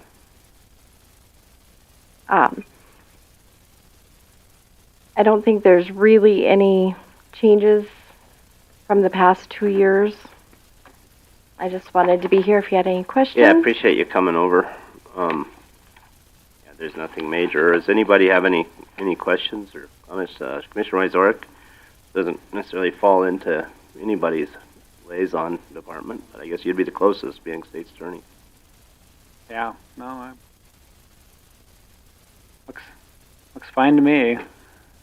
There's one highlighted there, and I think that was just because there was a zero budgeted, but there's some budgeting, there's some expense allocated to it this year. Am I tracking that? So, I mean, so the question, I guess, would be if you look at that judicial by MTLS office, we've allocated $732 in expenses of it under the budget so far this year, but there was nothing budgeted for this year, or next year. So I don't know what's fallen in there. Might just be a classification error. That's a jury table? Jury room tables?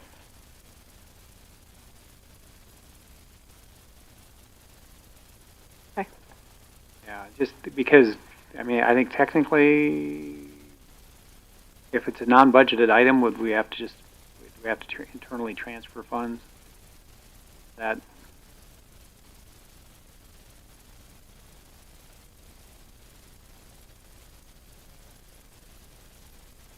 What, I guess, while they're looking that up, the exam polygraph, that was significantly less in 24. We're about on course to spend what we spent in 24 already. What was the reason for that? You know, I imagine it can just have one or two criminal cases could change the scope of that.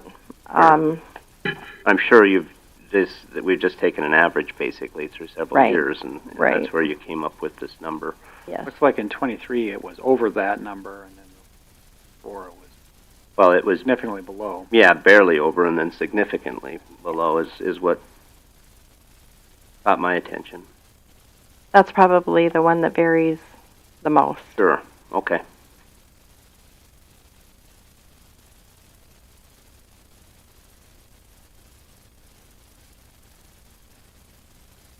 Anything else?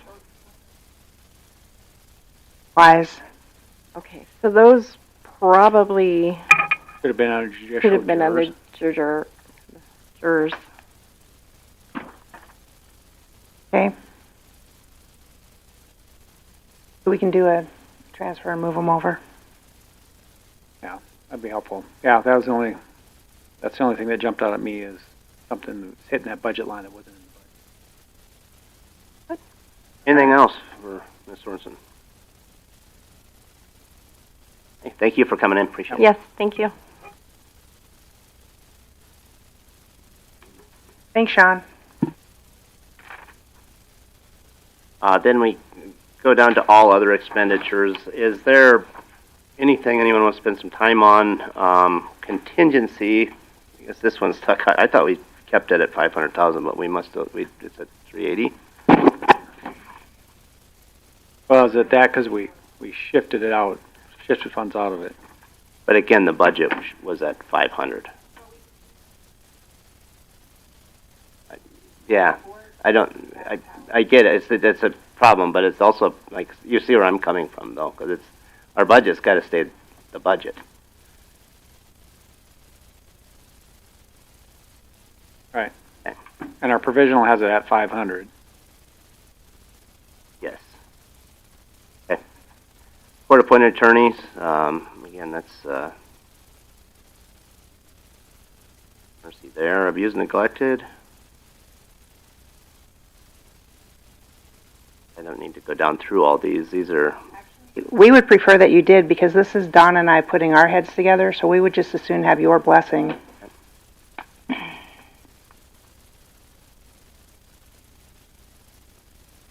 Is there any numbers that stands out? The predatory animal, that's just something that we're required to. This is what we have to spend with them, according to statute, correct?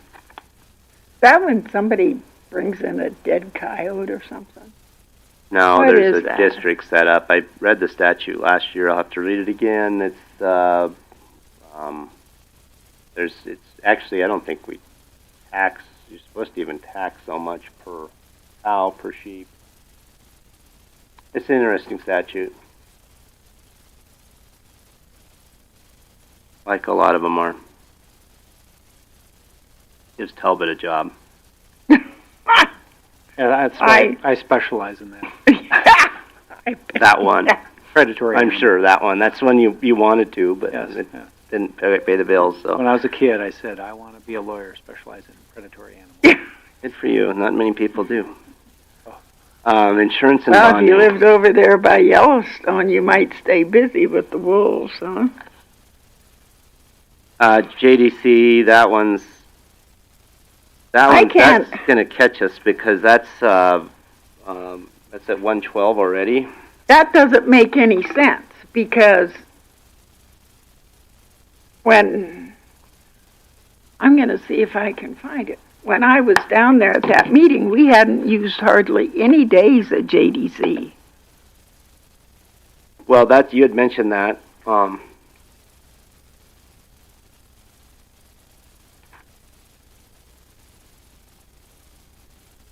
but,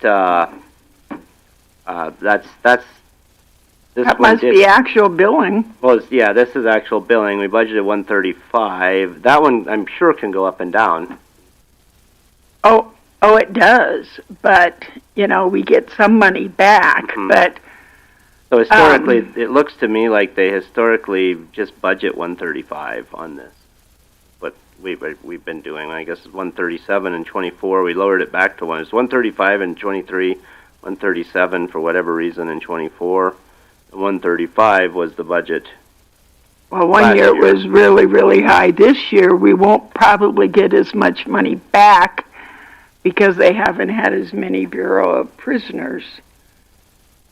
So with that said, I don't know where to budget it at. You about have to go with the average thing and just go with that 135 is what it looks like to me. And I'm sure that's what Don and Maria, you did. Any other questions on that? I'm just shocked at that. Yeah. Fire, that's the one they requested. This is for the workman's comp, I assume. Yep. Okay, the fire and ambulance. Wish we could retitle that. It doesn't matter, I guess, because it's the ambulance it's not as much. But we budget 20,000 for workman's comp there. For the poor. Again, that number can go, bless you. Depends on basically what we get for burials. I mean, if you get a few more burials, that number can go double pretty quick.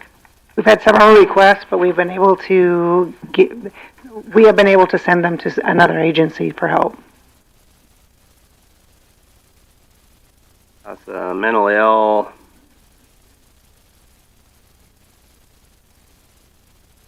And just average out. I guess why did we lower it from 26 to 15? What was the reason there? I'll just ask. Sorry, you want to speak on the mic, please? Our year-to-date activity was so low. Okay. And I guess that's more reflects the year-to-date activity through the last several years then. Okay. Mental illness board. 95.1. The opioid stuff, that goes along with what we decide on the outside agency funding. So that's we budgeted 90,000 last year, or that's what we spent. No, we only budgeted like 45, didn't we? We had a request come in later.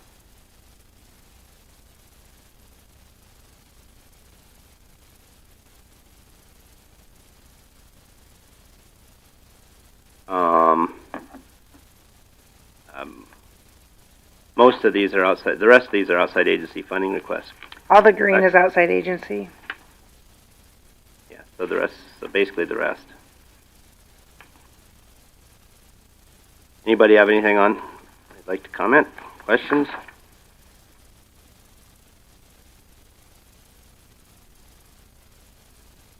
Don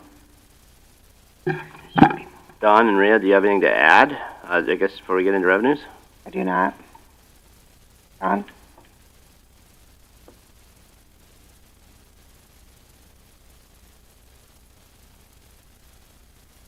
All right, well, let's move down to revenues. Commissioner Creed and I met with the auditor team and treasurer the other day and went through revenues. Let's just take a moment. You guys want to go look down them line by line, just real quick, and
I don't recall from the other day that we looked, there was any major changes to the revenue?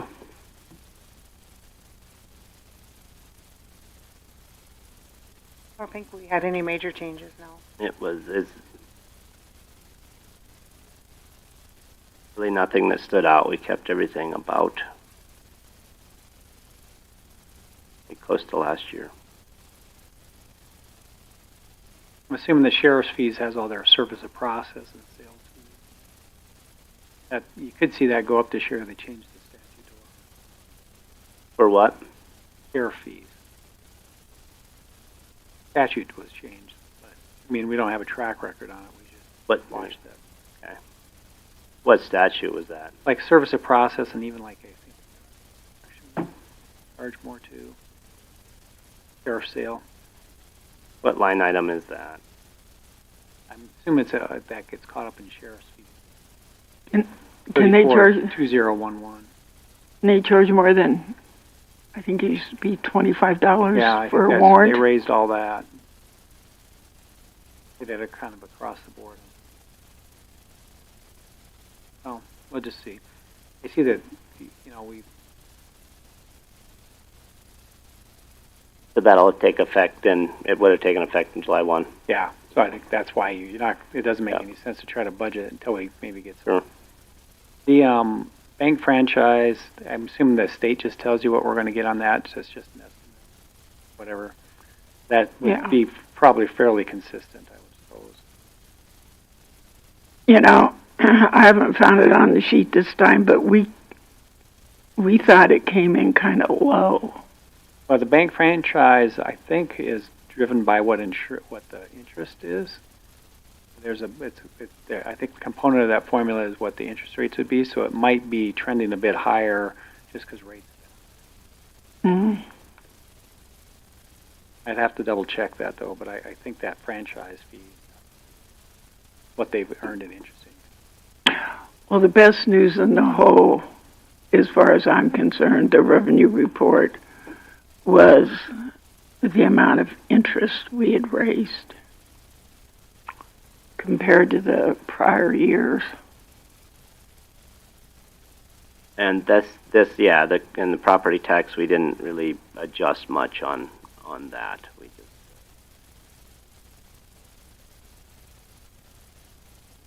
and they're going to finesse even more the amount of money in the money market compared to the operating funds at the time.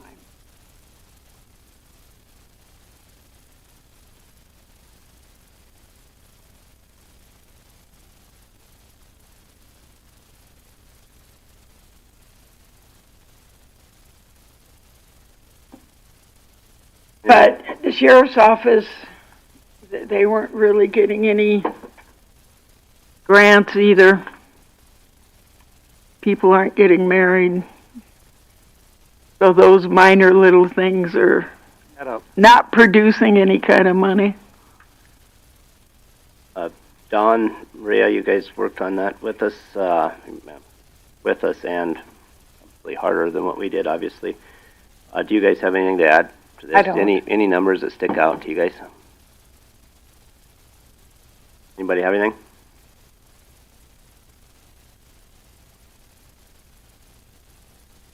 Not, we'll move on. Hope it has a look. Ready to move on? Okay. Okay, let's move down to consent calendar. Oh, we're back on our agenda. Yep. Motion to approve the consent calendar. Make a motion to approve the consent calendar. Motion and a second to approve the consent calendar. Any discussion to that motion? Hearing none, all those in favor say aye. Opposed, same sign. Motion carries. Do we have need to go into exec? Make a motion to go into executive session for employment contracts and legal. Motion to go into an executive session for employment contracts and legal. I have a second. I have a second. Any discussion to that motion? Hearing none, all in favor say aye. Aye. Opposed, same sign. We are now in executive session.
Motion to come out of exec. Motion and second to come out of exec. Any discussion on that motion? Hearing none, all those in favor say aye. Aye. Opposed, same sign. Unless there's anything else anyone wants to discuss, we have completed our agenda. Declare us adjourned. And now we go into committee meeting.